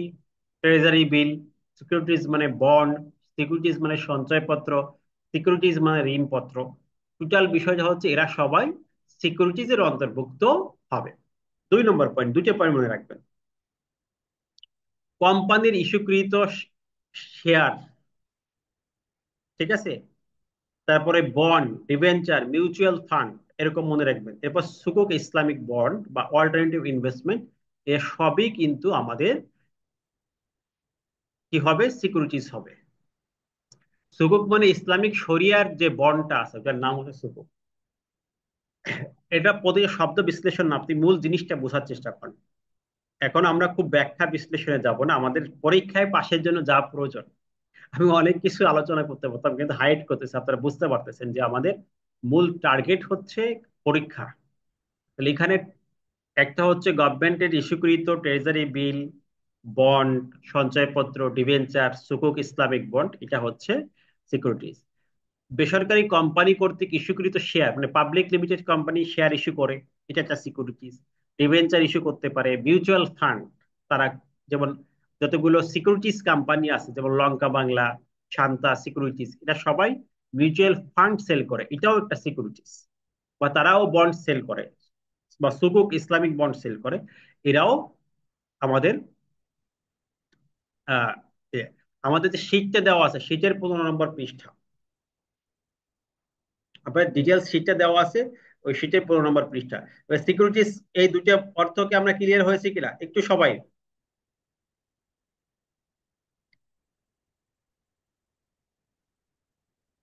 সুকুক, এটা হচ্ছে ইসলামিক একটি বন্ড, এর নাম। তাহলে এক নম্বর হচ্ছে আমাদের সরকার কর্তৃক ইস্যুকৃত এই সকল জিনিস সিকিউরিটিজ, দুই নম্বর হচ্ছে কোম্পানি ইস্যুকৃত শেয়ার, কোম্পানির ইস্যুকৃত মিউচুয়াল ফান্ড, এই সবগুলো আমাদের সিকিউরিটিজ এর অন্তর্ভুক্ত হবে। দেখেন আমরা যখন এই যে সিকিউরিটি বিনিয়োগ করি তখন এইগুলো সিকিউরিটিজ হিসেবে আসে। তাহলে আমাদের দেখেন, আমাদের সিরিয়াল অনুযায়ী আমাদের কয়টা হলো, আমাদের 22টা হয়ে গেল। এরপর পড়তে হবে কর অবকাশ। কর অবকাশ, ট্যাক্স হলিডে। অবকাশ মানে হচ্ছে ছুটি। দ্বিতীয় পয়েন্টটা হচ্ছে কোম্পানির ইস্যুকৃত শেয়ার, মানে যেগুলো গভর্নমেন্ট ইস্যু, আবার কোম্পানির ঠিক সেইগুলো কোম্পানি ইস্যুকৃত শেয়ার ডিভিডেন্ড, একটা জিনিস বেশি, শেয়ারটা বেশি, আর মিউচুয়াল ফান্ডটা বেশি, আর সব একই। কোনো কোম্পানির ইস্যুকৃত শেয়ার, ডিবেঞ্চার, এখানে অনেক সময় আমাদের কনফ্লিক্ট অ্যারাইজ হয়। কর অবকাশ আমরা পড়েছি, কর অব্যাহতি, আর হচ্ছে কর রেয়াত। তিনটা পয়েন্ট, অনেকে এটা প্রশ্ন করছেন, তিনটা পয়েন্ট। কর রেয়াত মানে তো আমরা জানি যে আপনার যা ট্যাক্স আছে সেখান থেকে ডিসকাউন্ট, ডিসকাউন্ট পাওয়া। ধরেন আপনার ট্যাক্স আসছে 1,000 টাকা, সেখান থেকে 200 টাকার ডিসকাউন্ট পেলে এটা হচ্ছে কর রিবেট। ট্যাক্স থেকে যদি কোনো ছাড় পায় এটা হচ্ছে কর রিবেট। আর কর এক্সামশন অর্থ হচ্ছে ষষ্ঠ তফসিলে আমাদের, আপনাদের গ্রুপে শীট টিট সব দেওয়া আছে, প্লিজ একটু দেখেন। কর অবকাশ মানে হচ্ছে, কর অব্যাহতি মানে হচ্ছে ষষ্ঠ তফসিলে আমাদের আয়ের উপর কর অব্যাহতি দেওয়া আছে যার উপর কর আরোপ করা হয় না, মানে কর মুক্ত। তাহলে কর রিবেট মানে কর থেকে ডিসকাউন্ট নেওয়া, ছাড় নেওয়া, আর কর অব্যাহতি মানে যার উপর কর নাই। আর কর অবকাশ সুবিধা, অবকাশ সুবিধা মানে আসলে কর আছে কিন্তু শিল্প বাণিজ্যিক প্রতিষ্ঠান এজন্য প্রথম 10 বছরে বা প্রথম বছরে একটু কর ছাড় দিয়েছে, পরবর্তী বছরে ছাড় দিয়েছে, বা বলছে 2 বছরে আপনার ট্যাক্স মুক্ত, কর নাই, এরপর থেকে ট্যাক্স আছে। তাহলে তাহলে ওই কম, ওই প্রোডাক্টের বা ওই নেচারে আসলে কি আছে, ট্যাক্স আছে, কিন্তু নির্দিষ্ট টাইমে সে বন্ধ থাকবে, তার দেওয়া লাগবে না। আমরা হলিডে মানে কি বলি, অবকাশ, মানে বন্ধ, মানে আপনার 7 দিন অফিস কিন্তু একদিন বন্ধ। ওই প্রথম 5 বছর তার জন্য হলিডে সুবিধা পায়, অবকাশ সুবিধা পায়, ট্যাক্স নাই বা ট্যাক্স কম হারে আছে। তাহলে এটা হচ্ছে ট্যাক্স হলিডে। তাহলে কর অবকাশ সুবিধা কিন্তু আমাদের শিল্প বাণিজ্যের ক্ষেত্রে দেওয়া হয়, এটা কিন্তু এমনি দেওয়া হয় না। এখানে কর অব্যাহতি কিন্তু এখানে বলা আছে, কর অব্যাহতি অর্থ যে কোনো সুবিধা আর কয় আইনে আংশিক বা সম্পূর্ণ কর মুক্ত রাখা। ঠিক আছে, এটা কর মুক্ত রাখা হয়েছে যে অব্যাহতি দেওয়া হয়েছে এখানে কর মুক্ত। আর এই অব্যাহতির মধ্যে একটা হচ্ছে রেয়াত, একটা হচ্ছে অবকাশ, আর একটা হচ্ছে ডিরেক্ট অব্যাহতি। তিনটা পয়েন্টে কিন্তু কর অব্যাহতির মধ্যে সংজ্ঞার ভিতরে আছে। তারপর হ্রাসকারে কর হার, এটাও কর অবকাশ।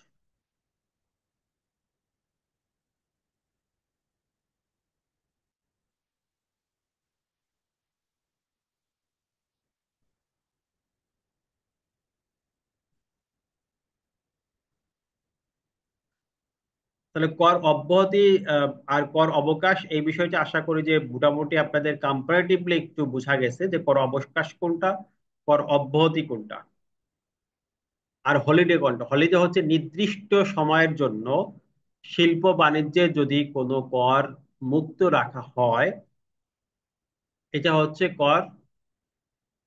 আবারও এখানে দেখায় কর অব্যাহতির মধ্যে তিনটা জিনিস আছে। আবার রিপিট করি তাহলে আমাদের সুবিধা হবে, বুঝে আপনি লিখতে পারবেন। অনেক সময় পার্থক্য লিখনও আসে, টিকার জায়গায় শর্ট নোটের জায়গায় লেখা আছে পার্থক্য লিখুন, তখন আমাদের এটা এভাবে করে পার্থক্য করে দিতে হয়।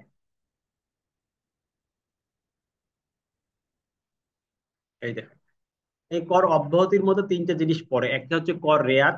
রেয়াতের সংজ্ঞা তো আমরা পেয়েছি যে নির্দিষ্ট খাতে বিনিয়োগ বা দান করলে আয়কর থেকে মোট আয়করের বিপরীতে যে ছাড় পাওয়া যায় এটা হচ্ছে কর রেয়াত।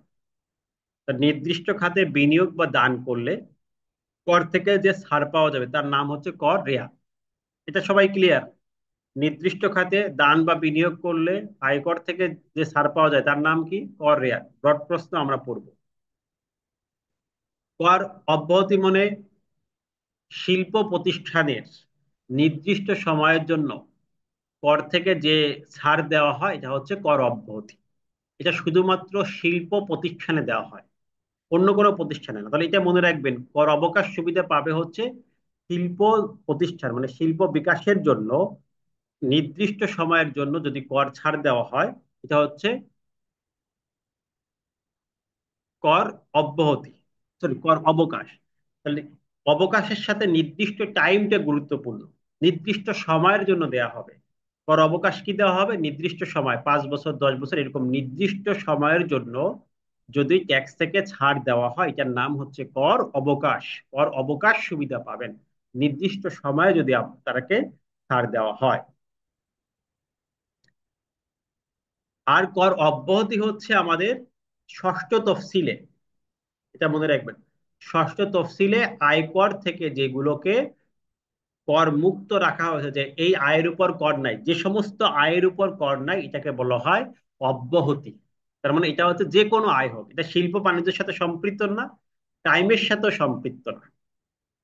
তাহলে রেয়াতটা হচ্ছে বিনিয়োগ এবং দান করলে কর থেকে ছাড় পাওয়া যাবে, তার নাম রেয়াত। আবার বুঝাই, বিনিয়োগ এবং দান করলে কর থেকে যে ছাড় পাওয়া যাবে তার নাম কর রেবেট বা কর রেয়াত। কর অবকাশটা হচ্ছে শিল্প প্রতিষ্ঠানের নির্দিষ্ট সময়ের জন্য যে ছাড়, এই নোটগুলো আপনি লিখে ফেলেন। শিল্প প্রতিষ্ঠানের জন্য নির্দিষ্ট সময় পর্যন্ত কর থেকে যে ছাড় দেওয়া হয় তার নাম অবকাশ। কার কোন প্রতিষ্ঠান? শিল্প বাণিজ্যিক প্রতিষ্ঠানের নির্দিষ্ট সময়ের জন্য কর থেকে যে ছাড় দেওয়া হয় তার নাম কর অবকাশ। আর ষষ্ঠ তফসিলে যে আয়ের উপর কর আরোপ করা হবে না, এটা হচ্ছে কর অব্যাহতি। যে আয়ের উপর কর নাই, ষষ্ঠ তফসিল অনুযায়ী যে আয়ের উপর কর নাই, এটা হচ্ছে কর অব্যাহতি। আশা করি বিষয়টা ক্লিয়ার হয়েছে। তাহলে মোটামুটি আমাদের কর রেয়াত, অবকাশ, অব্যাহতি এই বিষয়গুলো ক্লিয়ার হলো। এরপরে 24 নম্বর আছে মূলধনী লাভ। 25 নম্বরটা আমাদের পড়ার দরকার না, আয়কর রিটার্ন, এটা রিটার্নের একটা প্রশ্ন আছে ওখানে আছে। তারপরে আমরা প্রয়োজনে রিপিট করবো, সমস্যা নাই, এটা রিপিট হবে। আয়কর রিটার্নটা তো আমরা, হ্যাঁ ইয়েস, এই যে রবিউল হোসেন ভাই টিপু খুব সুন্দরভাবে লিখেছেন। তো এভাবে একটু আপনি শর্ট নোট গুলো রাখেন, তারপরে আপনি কিন্তু 2 4 5 লাইন লিখতে পারবেন। মূল বিষয়টা আপনার বোঝা খুবই জরুরি, আমি বলছি মূল বিষয় টপিকটা আপনাকে বুঝতেই হবে। মূলধনী লাভ, মূলধনী লাভ মানে কি? মূলধনী লাভ হচ্ছে যদি আপনার মূলধনী সম্পদ থাকে, সেই সম্পদ বিক্রি করে যদি কোনো অর্থ উপার্জন হয়, লাভ হয়, এটা হচ্ছে মূলধনী লাভ। মূলধনী লাভের জন্য আমাদের দরকার মূলধনী সম্পদ। এই- এটা হচ্ছে মূলধনী সম্পদ। মূলধনী সম্পদের সংজ্ঞা দেওয়া আছে। মূলধনী সম্পদ কোনগুলো এখানে বলা আছে, এই দেখেন, করদাতার স্থায়ী যে সম্পত্তি, স্থাবর সম্পদ 1 নম্বর পয়েন্ট। এর হচ্ছে কোনো ব্যবসা, ব্যবসায়ের সম্পত্তি, আর কোম্পানির শেয়ার, এই তিনটা হচ্ছে মূলধনী সম্পদ। তাহলে আপনার বাড়ি গাড়ি মানে স্থায়ী সম্পদ যেগুলো আছে, যেটাকে আমরা বলি স্থাবর সম্পদ, এটা হচ্ছে মূলধনী সম্পদ। আপনার বাড়ি আছে, আপনার ফ্ল্যাট আছে, আপনার জমি আছে, এগুলো স্থাবর সম্পদ। তার গাড়ি হচ্ছে ব্যবহার্য দ্রব্য, এগুলো মূলধনী সম্পদ না। এই যে এখানে বলা আছে দেখেন, ব্যক্তিগত ব্যবহার্য দ্রব্য, দ্রব্য মূলধনী সম্পদ না। ব্যবসায়িক কাঁচামাল মূলধনী সম্পদ না, কিন্তু ব্যবসায়িক ক্যাপিটাল এটা মূলধনী সম্পদ। এই দুইটা হচ্ছে মূলধনী সম্পদ না। এক কথায় আপনার ব্যক্তিগত যত পণ্য লাগে, যেমন আপনার গাড়ি, আপনার মোবাইল, আপনার ইলেকট্রিক দ্রব্য, এগুলো আমাদের কি না, এগুলো সব অস্থাবর সম্পদ, এগুলো মূলধনী সম্পদ নয়। ব্যবসায়িক যে কাঁচামাল আছে, আমাদের জের আছে, এগুলো মূলধনী সম্পদ না। তাহলে মূলধনী সম্পদ বলতে তিনটা সম্পদকে বোঝায়। 1 নম্বর, করদাতার অস্থাবর সম্পদ, এইভাবে লিখলেও হবে, করদাতার অস্থাবর সম্পদ। 1 নম্বর পয়েন্ট কি? করদাতার অস্থাবর সম্পত্তি মানে ফিক্সড অ্যাসেট। তাহলে স্থাবর সম্পদ, অস্থাবর বলা হয়, স্থাবর সম্পত্তি, ফিক্সড অ্যাসেট, ইমুভেবল প্রপার্টি ইংরেজিতে, আর বাংলা একটু কম, ইমুভেবল প্রপার্টি মানে স্থাবর সম্পত্তি।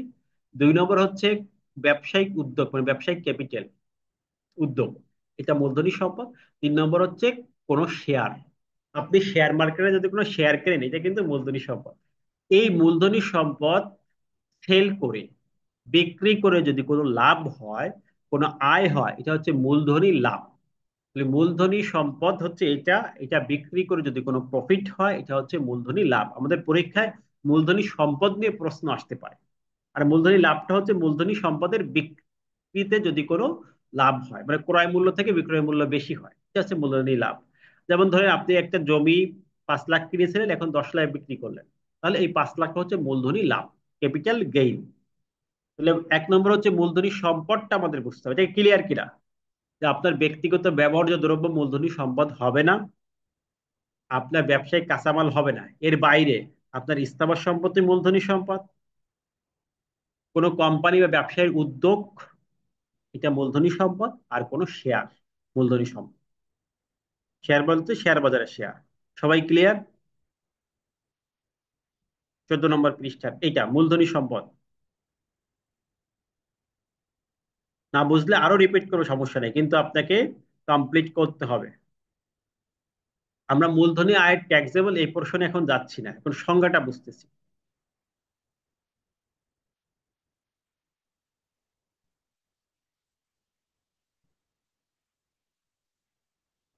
মূলধনী সম্পদ হচ্ছে দুইটা জিনিস হবে না, একটা হচ্ছে কাঁচামাল হবে না, আর একটা হচ্ছে ব্যবসার হলে কাঁচামাল হবে না, আর হচ্ছে ব্যক্তির ক্ষেত্রে তার ব্যবহার্য দ্রব্য হবে না, যেমন গাড়ি, তার হচ্ছে অলংকার, আসবাবপত্র, এগুলো যেগুলো অস্থাবর, মুভেবল প্রপার্টি। তাহলে তিনটা জিনিস হবে। তাহলে আপনি যদি লিখেন যে মূলধনী সম্পদ কি, একজন করদাতার স্থায়ী সম্পদ বা স্থাবর সম্পদ মূলধনী সম্পদ, তার ব্যবসায়িক উদ্যোগ মূলধনী সম্পদ, তার যদি কোনো শেয়ার বাজারে শেয়ার থাকে এটা মূলধনী সম্পদ। আর মূলধনী সম্পদ বিক্রি করে যদি কোনো লাভ হয় এটা হচ্ছে মূলধনী লাভ। তাহলে মূলধনী লাভ কি? মূলধনী সম্পদ বিক্রি করে যদি কোনো লাভ হয় এটা হচ্ছে মূলধনী লাভ। না, এই সম্পদ বিক্রি থেকে লাভ হলে মূলধনী লাভ। আমাদের প্রশ্নে সাধারণত সম্পদটা আসতে পারে, আর যদি লাভ আসে, আয় আসে, যদি প্রশ্ন আসে মূলধনী আয়, তাহলে আপনি মূলধনী সম্পদ লিখবেন, লিখবেন এই সম্পদটি বিক্রি করে যদি কোনো আয় হয় এটা হচ্ছে মূলধনী আয়। ক্লিয়ার?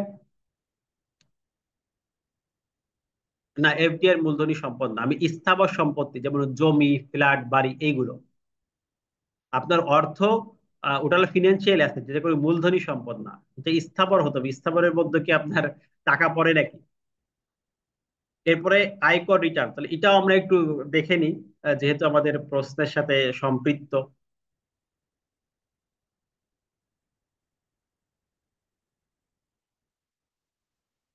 আমরা খুব সংক্ষিপ্ত ভাবে লিখবো, মূল জিনিসটা লিখবো, খুব বাড়তি এখানে বোঝার দরকার নাই। যদি আপনি নিজে পারেন ভেরি গুড, বাট এখানে অনেকে আছেন যারা শুধুমাত্র এই কোর্সটা করেই তারা 100% প্রিপারেশন নিচ্ছেন। আমার টার্গেট হচ্ছে আপনি এই টোটালটা ক্লাসটা করলে যাতে আপনি কমপ্লিট এখান থেকে একটা ধারণা পেয়ে যান, নিজে মোটামুটি আকারে লিখে আসতে পারেন, পাস মার্ক আপনার হয়ে যায়, সেইভাবে আমি প্রিপারেশন নিচ্ছি। আমি এখানে আপনাকে 100 পাওয়ানোর জন্য পড়াচ্ছি না, বা 60 থেকে 70 মার্ক পাওয়ানোর জন্য আমি মূলত এই প্ল্যানিংটা করেছি। Very good. মূলধনী সম্পদ থেকে যে লাভ হয় মূলধনী লাভ। তাহলে আয়কর রিটার্নটা কি? এটা তো আমাদের বুঝো, আয়কর রিটার্ন হচ্ছে আয়কর কর্তৃপক্ষ কর্তৃক একটা ফর্ম। এটা আমাদের ওই যে আয়কর রিটার্ন কি দাখিল করতে হবে ব্রড প্রসেসের ক্ষেত্রে আছে, আমি একটু তারপর ওইটা শর্ট প্রসেস আকারে দেখাই দিই, আপনাদের বুঝতে সুবিধা হবে, বুঝার ক্ষেত্রে আমাদের সুবিধা হবে আয়কর রিটার্নটা কি। তাহলে আয়কর রিটার্ন বলতে আমরা সাধারণ সেন্সে বুঝি, আয়কর রিটার্ন হচ্ছে এনবিআর কর্তৃক নির্ধারিত একটি ফর্ম, যে ফর্মে 5 মার্ক 50, যে ফর্মে করদাতার আয় ব্যয় সম্পদের হিসাব দাখিল করে, এটা হচ্ছে আয়কর রিটার্ন। ঠিক আছে, তারপরে আমরা একটু ইসে দেখাই, শীট শীটে দেখাই দিই, আরো সুবিধা হবে। আপনি একদম খুব সিম্পল এটা মনে রাখতে পারেন, তারপর আমরা শীটে দেখাই দিই।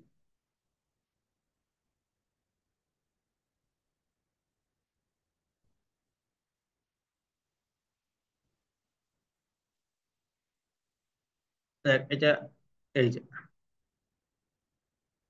এই প্রশ্নের সাথে এটা আছে ব্রড প্রশ্নের সাথে, ব্রড প্রশ্নের এই অংশটাও আমাদের হয়ে যাবে।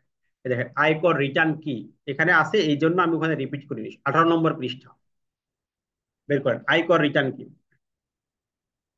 আয়কর রিটার্ন হচ্ছে, প্রথমে মনে রাখবেন, আয়কর রিটার্ন হচ্ছে এনবিআর কর্তৃক নির্ধারিত একটি ফর্ম, যে ফর্মে করদাতা তার বার্ষিক আয়, ব্যয়, বিনিয়োগ সম্বলিত তথ্য পূরণ করে। এটা হচ্ছে আয়কর রিটার্ন। তাহলে আয়কর রিটার্ন হচ্ছে এনবিআর কর্তৃক নির্ধারিত একটি ফর্ম বা কাগজ। সে ফর্ম দিয়ে দিয়েছে, সেই ফর্মে যখন একজন করদাতা তার আয়, ব্যয়, সম্পদ এই সম্বলিত তথ্য দিয়ে পূরণ করে, উপস্থাপন করে, এটা হচ্ছে রিটার্ন হয়ে যায়। তাহলে এনবিআর এর ওই ফর্মে যখন করদাতা তার আয়, ব্যয়, সম্পদ ইত্যাদি তথ্যগুলো দিয়ে এনবিআর এর কাছে দাখিল করবে, এটার নাম হচ্ছে আয়কর রিটার্ন। তাহলে প্রথম কথা হচ্ছে আয়কর রিটার্ন কি? আয়কর রিটার্ন হচ্ছে এনবিআর কর্তৃক নির্ধারিত একটি ফর্ম। বোঝাতে পারছি সবাই? এটা সংক্ষিপ্ত ভাবে বোঝার কথা, অল্পত হয়ে যাওয়ার কথা। এনবিআর কর্তৃক নির্ধারিত একটি ফর্ম, যে ফর্মে কি হয়, করদাতার আয়, ব্যয়, সম্পদের তথ্য উপস্থাপন করে রিটার্নটি দাখিল করে থাকে। এখানে তার সকল সম্পদ, তার জীবনযাপন, ব্যয়, সকল বিবরণী সবকিছুই চলে আসে। এটা হচ্ছে আয়কর রিটার্ন। লিখতে পারবেন না? 2 মার্কের। দায় মানে দেনা, এটাও আছে। এই সম্পদ দায়ের বিবরণী এখানে লেখা আছে, দেখেন। সম্পদ, সম্পদের সাথে দায় শব্দটিও যোগ করতে পারবেন।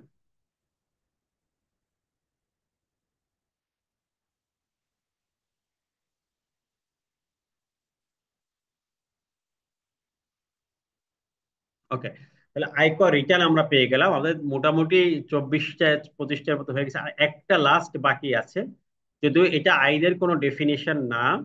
তারপর এটা আমরা, আয়কর রিটার্ন কি সবাই বুঝতে পারছেন? এরপর আরেকটা 26 নম্বরে আমরা অ্যাড করেছিলাম, এটা সারচার্জ।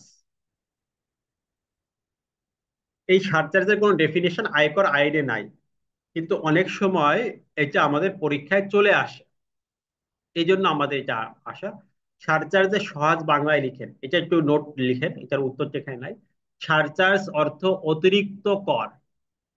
সারচার্জ অর্থ অতিরিক্ত কর, অ্যাডিশনাল ট্যাক্স।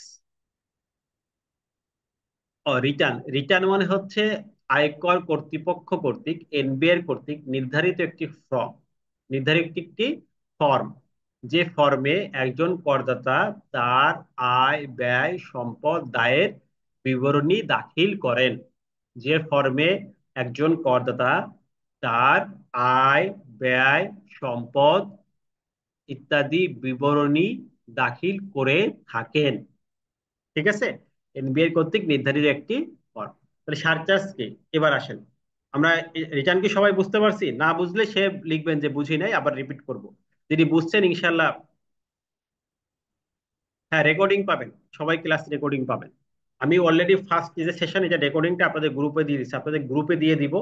এটা আর ওয়েবসাইটে আপলোড দেওয়ার সময় নাই, যেহেতু আমাদের 6 দিন একটা প্র্যাকটিস চলতেছে, এই জন্য আমাদের এটা আর সময় নেই। আমরা ডিরেক্টলি আপনাদেরকে গ্রুপে দিয়ে দেবো ইনশাল্লাহ।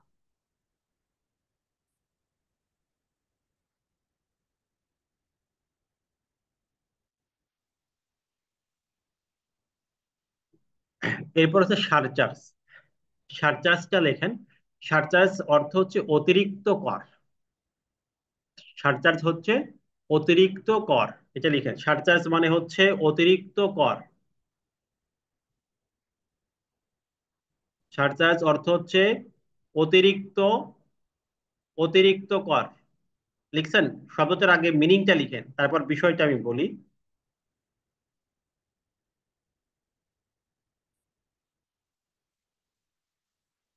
সারচার্জ মানে হচ্ছে অতিরিক্ত কর।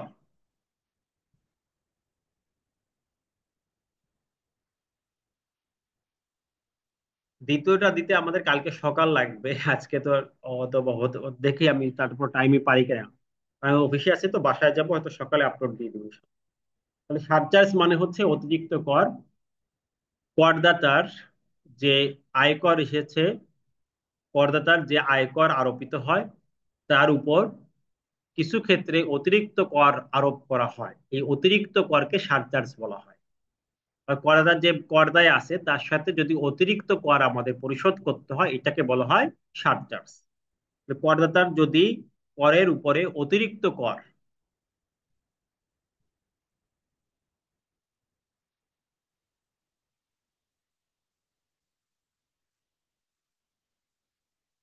ঠিক আছে? করদাতার তার অতিরিক্ত কর যদি নির্ধারণ করা হয়, এটা হচ্ছে সারচার্জ হবে। তাহলে অতিরিক্ত কর কয়টা কারণে হয়? একটা হচ্ছে সম্পদ বেশি হলে অতিরিক্ত কর হয়, একাধিক গাড়ি থাকলে অতিরিক্ত কর হয়। আপনি চারটে কারণ লিখেন। 1 নম্বর, সম্পদ বেশি হলে সারচার্জ দিতে হয়। 4 কোটি টাকার এটা অ্যামাউন্ট লিখে দেন, 4 কোটির বেশি সম্পদ হলে অতিরিক্ত সারচার্জ দিতে হয়। 4 কোটির বেশি সম্পদ হলে, নিট সম্পদও লিখতে পারে, নিট সম্পদ 4 কোটির বেশি হলে আমাদের সারচার্জ দিতে হয়। 2 নম্বর, একাধিক গাড়ি থাকলে, একের অধিক গাড়ি থাকলে, গাড়ি থাকলে আমাদের আমাদের সারচার্জ আছে, একের অধিক গাড়ি থাকলে আমাদের সারচার্জ দিতে হয়। 3 নম্বর, তামাকজাত পণ্যের ক্ষেত্রে সারচার্জ হয়, তামাকজাত পণ্যের ক্ষেত্রে সারচার্জ হয়। 4 নম্বর, স্কুলে প্রতিবন্ধীদের সুযোগ সুবিধা না থাকলে সেই স্কুল বা শিক্ষা প্রতিষ্ঠানের উপর সারচার্জ হয়। যেমন একাধিক গাড়ি থাকলে যে সারচার্জ, এটার নাম হচ্ছে পরিবেশ সারচার্জ। আর সম্পত্তির উপরে যে সারচার্জ, এটার নাম হচ্ছে ওয়েলথ সারচার্জ। এটা যদি আইনে ভাগ করা নাই, আমরা সহজে সংজ্ঞায় বুঝি। সারচার্জ মানে হচ্ছে অতিরিক্ত কর, যে টাকা তার কর এসেছে সেখান থেকে অতিরিক্ত কর হওয়াকে বলা হয় সারচার্জ। একজন ব্যক্তির ট্যাক্স যদি 10,000 আসে, তার উপর যদি আবার অতিরিক্ত ট্যাক্স দিতে হয়, তার নাম হচ্ছে সারচার্জ। এটা 4টি কারণে সারচার্জ আরোপিত হতে পারে। যে কারণ আসে, কোন কোন কারণে সারচার্জ হয়? একটা হচ্ছে নিট সম্পদ 4 কোটি টাকার বেশি হলে সারচার্জ হয়, একাধিক গাড়ি থাকলে সারচার্জ হয়, তামাকজাত দ্রব্য, তামাকজাত পণ্য উৎপাদন করলে, তামাক তামাকজাত পণ্য 3 নম্বর, তামাকজাত পণ্য উৎপাদন করলে সারচার্জ হয়, স্কুল কলেজ বা শিক্ষা প্রতিষ্ঠানে প্রতিবন্ধীদের জন্য সুযোগ সুবিধা না থাকলে সেই প্রতিষ্ঠানের উপর সারচার্জ হয়। তাহলে স্কুল কলেজ, 4 নম্বর পয়েন্ট, স্কুল কলেজ প্রতিষ্ঠান যদি প্রতিবন্ধীদের জন্য সমান সুযোগ না রাখে সারচার্জ হয়।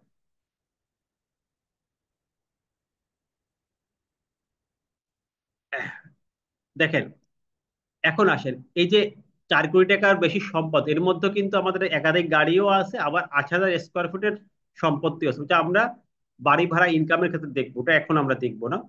হ্যাঁ, ভেরি গুড। এই যে একজন লিখে দিচ্ছে, একের অধিক গাড়ি থাকলে, তামাকজাত পণ্য উৎপাদন করলে, স্কুলের প্রতিবন্ধকদের ব্যবস্থা না থাকলে আমাদের সারচার্জ আরোপিত হয়। ঠিক আছে? এই হচ্ছে মূল পয়েন্ট। আপনাকে একদম সবকিছু লিখতে হবে এরকম না। তাহলে আজকে আমরা টোটাল শর্ট নোট গুলো, আমাদের এখানে 26টা সাজেশনের ছিল, এটা মোটামুটি আলোচনা হলো। ফার্স্ট সেশনে আমরা 12টা আলোচনা করেছিলাম, সেকেন্ড সেশনে আমরা বাকিটা আলোচনা করেছি। সবাই ক্লিয়ার হয়েছে কিনা কোনোটা আবার রেকর্ড করা লাগবে? কর অবকাশ মানে হচ্ছে নির্দিষ্ট সময়, নির্দিষ্ট টাইমের যদি করমুক্ত সুবিধা দেওয়া হয়, এটা হচ্ছে কর অবকাশ। কোনো বাণিজ্যিক শিল্প প্রতিষ্ঠানকে, শিল্প বাণিজ্য লেখেন, বা শিল্প উন্নয়ন প্রতিষ্ঠানকে নির্দিষ্ট টাইমের জন্য যদি কর ছাড়ের সুবিধা দেওয়া হয়, এটার নাম হচ্ছে কর অবকাশ। ক্লিয়ার? নির্দিষ্ট টাইম থাকবে সেখানে, তারপর শিল্প প্রতিষ্ঠানের জন্য দেওয়া হবে। এই দুইটা কথা মনে রাখবে, শিল্প প্রতিষ্ঠান হতে হবে, নির্দিষ্ট টাইম পর্যন্ত সুবিধা দেওয়া হবে, এটার নাম হচ্ছে কর অবকাশ সুবিধা। এই টিকাগুলো আমরা সবগুলো পড়তে হবে, আর সবগুলো আমি পড়ালাম। ট্রান্সফার প্রাইসিং মানে হচ্ছে এক, ট্রান্সফার প্রাইসিং বলছি যে গ্রুপ অফ কোম্পানির মধ্যে বা আন্তঃ কোম্পানির মধ্যে বা কোম্পানির বিভিন্ন ব্রাঞ্চ বা শাখার মধ্যে পণ্য ট্রান্সফার বা লেনদেনের যে মূল্য নির্ধারণ করা হয়, পণ্য ট্রান্সফার, এটা হলো ট্রান্সফার প্রাইসিং। মানে আপনার কোম্পানির দুইটা শাখা আছে, এর মধ্যে পণ্য, দুইটা ডিপার্টমেন্ট আছে, ধরেন একজন টায়ার বানায় আর একজন গাড়ি বানায়, দুইজনে লেনদেন করলেন, দুটো শাখার মতো লেনদেন। অথবা কোম্পানির অঙ্গ প্রতিষ্ঠান, সাবসিডিয়ারি কোম্পানি বলা হয়, এর মধ্যে লেনদেন। এই পণ্য লেনদেনে আপনার যে মূল্য নির্ধারণ করা হবে, যেহেতু তাদের মাদার কোম্পানি একটা, মূল কোম্পানি একটা, এজন্য তাদের ক্ষেত্রে দামের একটু বেনিফিট থাকবে। যে দাম নির্ধারণ করা হবে, এটার নাম হচ্ছে ট্রান্সফার প্রাইসিং। যদিও এই শব্দটা আমাদের আয়কর আইনে নাই, আয়কর আইনে একটু বেশি আর্মস লেন্থ প্রাইসিং বলা আছে আর কি। ট্রান্সফার প্রাইসিং তো বুঝতে পারছেন, যে এই কোম্পানিগুলোর মধ্যে লেনদেনে যে কি হয়, এটা হচ্ছে ট্রান্সফার প্রাইসিং। আয়কর প্রতিনিধি, এটা আমরা বলছি যে আয়কর প্রতিনিধি হচ্ছে যে করদাতার পক্ষে হাজির হওয়ার জন্য ক্ষমতাপ্রাপ্ত হবেন। করদাতার পক্ষে হাজির হওয়ার জন্য ক্ষমতাপ্রাপ্ত হবেন, তিনি আয়কর প্রতিনিধি। এরকম ব্যক্তি আছে তিনজন। কয়জন? তিনজন। তার আত্মীয়, অর্থাৎ পিতা মাতা, ভাই বোন, স্ত্রী, তারপর পুত্র কন্যা, এটা। ঠিক আছে, এই 8 জন। এরপর তার একদম নিয়মিত কর্মচারী 2 জন, কর আইনজীবী 3 জন। এই 3 জন হচ্ছে ক্ষমতাপ্রাপ্ত প্রতিনিধি।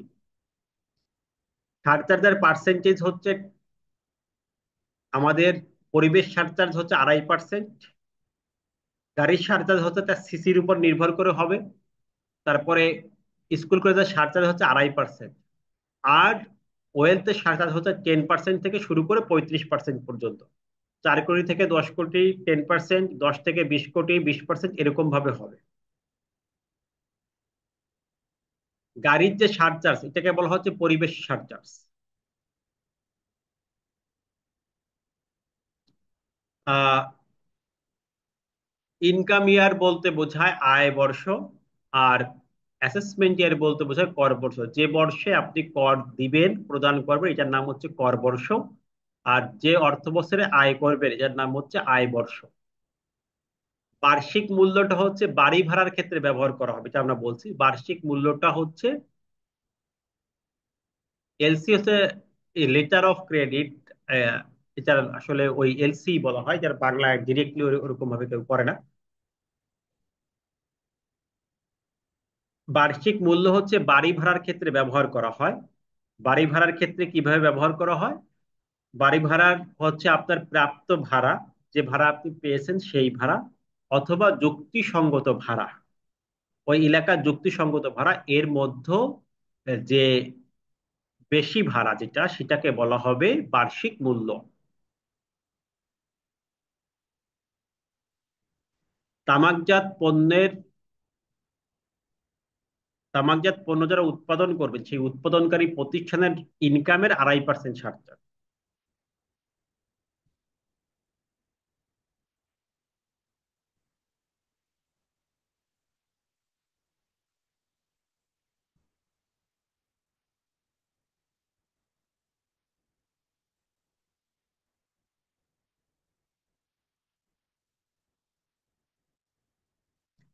হিয়ারিং এর জন্য কোয়ালিফাইড হওয়ার জন্য আপনার যে জায়গায় প্রয়োজন আছে, সেখানে সে পারবে। আর যেখানে আমাদের আইন বলে দিয়েছে, যেমন আইটিপিও সব জায়গায় হিয়ারিং, যেমন হাইকোর্টে তো আইটিপিও হিয়ারিং অংশগ্রহণ করতে পারবে না।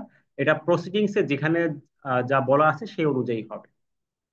আইটিপি সর্বোচ্চ ট্রাইব্যুনাল পর্যন্ত যেতে পারবে। এটা নিয়ে ওটা নিয়ে আমাদের কোর্সে কোনো প্রশ্ন নাই, ওটা আপনি বাদ দেন। আমরা এক্সট্রা প্রশ্ন অ্যাভয়েড করি, আমরা যেটা বললাম এটা ভিতরে থাকি। পরিবেশ সারচার্জ হবে আমাদের 2.5% ইনকামের উপর। গাড়ির সারচার্জ হবে সিসি অনুযায়ী, 25 সিসির গাড়ি হলে 25,000 টাকা, এরকম ভাবে। এর উপরে হলে 50,000, এরকম ভাবে 3.5 লাখ টাকা পর্যন্ত আছে। ওটা আমাদের পড়ার দরকার নেই, যতটুকু আমাদের শর্ট নোটে পড়া দরকার এইটুকুর ভিতরে প্রশ্ন করেন প্লিজ। এক্সট্রা জিনিস আমি আলোচনা করতে পারতাম, অনেক কিছু ইনকাম ট্যাক্সে আছে, কিন্তু সব বিষয় তো আমাদের সাজেশনে নাই, বা ওটা আমাদের আসবেও না। সো আমরা টপিকে থাকি। লভ্যাংশ মানে হচ্ছে কোম্পানির যে পুঞ্জীভূত অর্থ, মানে রিটেইনিং আর্নিং, যেটাকে আমাদের অ্যাকাউন্টিং এর ভাষায় বলা হয়।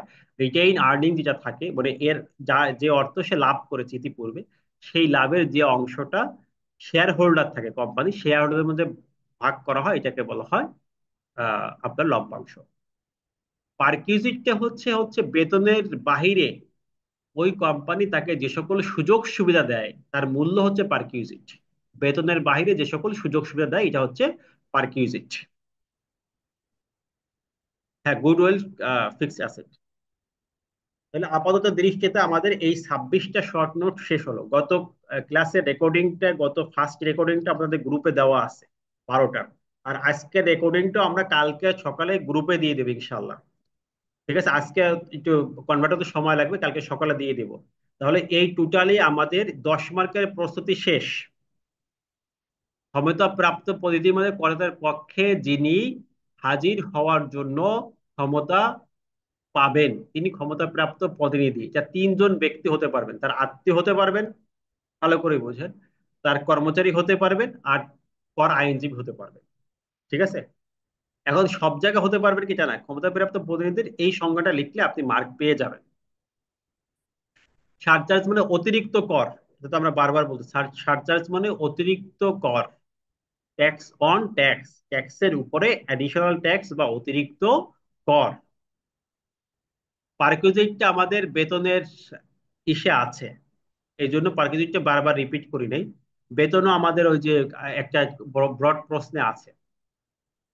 সর্বোত্তম বিচারে কর নির্ধারণ বলেছি যখন জিসিটি মানে উপকর কমিশনার তার নিজস্ব বিবেক বুদ্ধিতে কর আদেশ দেয়, এটা হচ্ছে সর্বোত্তম বিচারে কর নির্ধারণ। যে তখনই দেয় যখন করদাতা হাজির না হয়, তখন তারা দিতে পারে, অথবা আরেকটা সময় দিতে পারে, যখন করদাতা উপস্থিত হয় না, এই টাইম।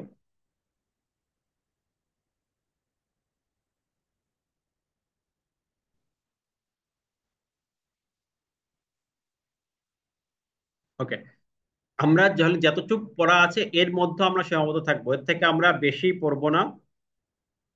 দান কর নিয়ে আজকে কোনো প্রশ্ন নেই প্লিজ, আমাদের ক্লাসে শুধু শর্ট নোট নিয়ে আমরা আলোচনা করছি, এটা দিয়ে প্রশ্নে থাকেন। আমাদের ক্লাস প্ল্যানিংটা প্লিজ একটু দেখেন।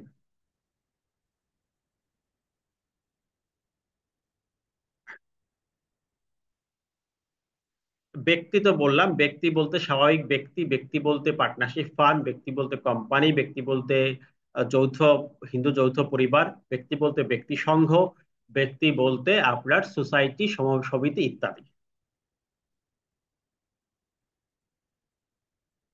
আয়কর রেয়াতের 78 সেকশন, এটা পরে আসবে, আমাদের আয়কর রেয়াত নিয়ে ব্রড প্রশ্ন আছে।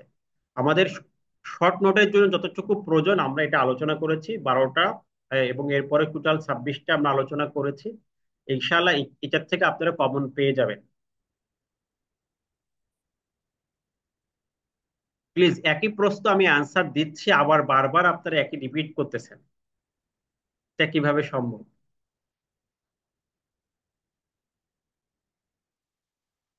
ওকে, তাহলে আজকে যেহেতু আমাদের টাইম হয়েছে, মোটামুটি আমরা এটা প্রস্তুতি নেই, ভিডিও রেকর্ডিংটা দেখি, এরপর যদি প্রবলেম থাকে আমরা নেক্সট ক্লাসের শুরুতে আমরা এটাকে আবার আধা ঘন্টা আমরা এই টোটাল বিষয়টা নিয়ে রিভাইজ করব। তারপরে আমরা টপিকে অগ্রসর হব। আপনারা ক্লাস কেউ মিস করবেন না, সকল গাইডলাইন দেওয়া আছে, ক্লাস প্ল্যানিং দেওয়া আছে, সেই অনুযায়ী আপনি দেখেন যে কখন কোনটা ক্লাস হচ্ছে, কি পড়ানো হচ্ছে। ঠিক আছে?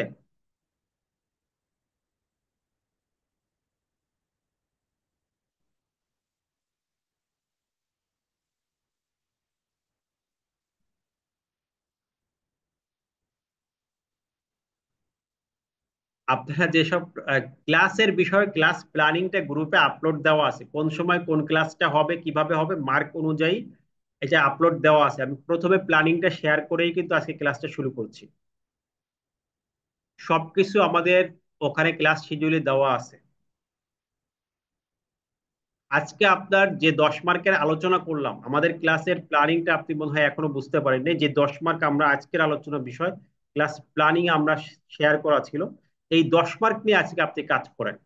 আজকে একজন বলতেছেন ম্যাথ পড়ান, এরকম আমাদের ক্লাসের টোটাল আপনি প্ল্যানিংটা দেখেন, কালকে কি পড়াবো এটাও দেওয়া আছে।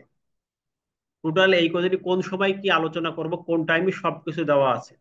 তাহলে আজকে আমাদের দুইটা সেশন হলো, আজকের দিনে আপনি একটু খেয়াল করেন প্লিজ। অযথা প্রশ্ন করলে এটা অনেকের বিরক্ত হয়। সেই সব গ্রুপে দেওয়া আছে, আমি একই বিষয় রিপিট করতেছি, আবার সেই একই বিষয় প্রশ্ন। আয়কর আইনের 2 নম্বরের প্রশ্ন আজকে আমরা 24টা প্রশ্ন শেষ করেছি। ফার্স্ট সেশনে হয়েছে 12টা, সেকেন্ড সেশনে হয়েছে 12টা। ঠিক আছে? আপনি এখন 3 ঘন্টা এটা প্র্যাকটিস করেন, প্র্যাকটিস করার পরে আমাদের 10 নম্বরের কনফিডেন্স প্রস্তুতি শেষ। এরপরে নেক্সট ক্লাসের শুরুতে আমরা এটাকে একটা রিভিউ করব, নেক্সট ক্লাসে কি পড়া হবে। নেক্সট ক্লাসে কি পড়া হবে এটা এখানে বলা আছে, আয়কর আইনের বড় প্রশ্ন, শীটের প্রথম 4টি পড়া হবে প্রথম সেশনে, পরের 3টি পড়া হবে সেকেন্ড সেশনে। টোটাল 60টি ব্রড প্রশ্ন কালকে আমরা আলোচনা করব, কালকে দুটো সেশন হবে। এই অনুযায়ী আপনি করেন। আমাদের অ্যাজ পার এই প্ল্যান অনুযায়ী, কোর্স পরিকল্পনা অনুযায়ী অগ্রসর হতে হবে। আজকের পরিকল্পনাটা আমরা শেষ করেছি। নেক্সট দিনের দ্বিতীয় দিন 19 তারিখ পরিকল্পনা দেওয়া আছে, সেই অনুযায়ী আপনি দেখবেন এই শিটটা ডাউনলোড করে প্রিন্ট দিয়ে নেবেন বোঝার জন্য, এবং আমাদের টোটাল শিটগুলোকে প্রিন্ট দিয়ে নেবেন, প্রিন্ট আউট করে নেবেন। এই সম্পর্কিত ক্লাসে আর কোনো প্রশ্ন করবেন না, যেহেতু আজকে ফার্স্ট ডে করেছেন। প্লিজ আমাদের গ্রুপে সবকিছু আপডেট দেওয়া হয়। ক্লাসে প্রশ্ন করবেন, আমি যেটা পড়াচ্ছি এটা বুঝছেন কিনা সেই প্রশ্ন। ইনশাল্লাহ আমরা সবাই একটু সেন্সিটিভ হইতে দেখবো, যেহেতু অনেক পার্টিসিপেন্ট, যাতে আমরা সবাই ভালো প্রস্তুতি নিতে পারি। অযথা প্রশ্ন অ্যাভয়েড করলে আমাদের মনে হয় সুবিধা হয়, কারণ আমি সকল প্রশ্ন চেক করি।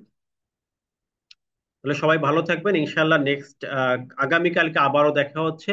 আপনারা সেভাবে প্রিপারেশন নেন, আমাদের ক্লাস শিডিউল অনুযায়ী আমরা অগ্রসর হই।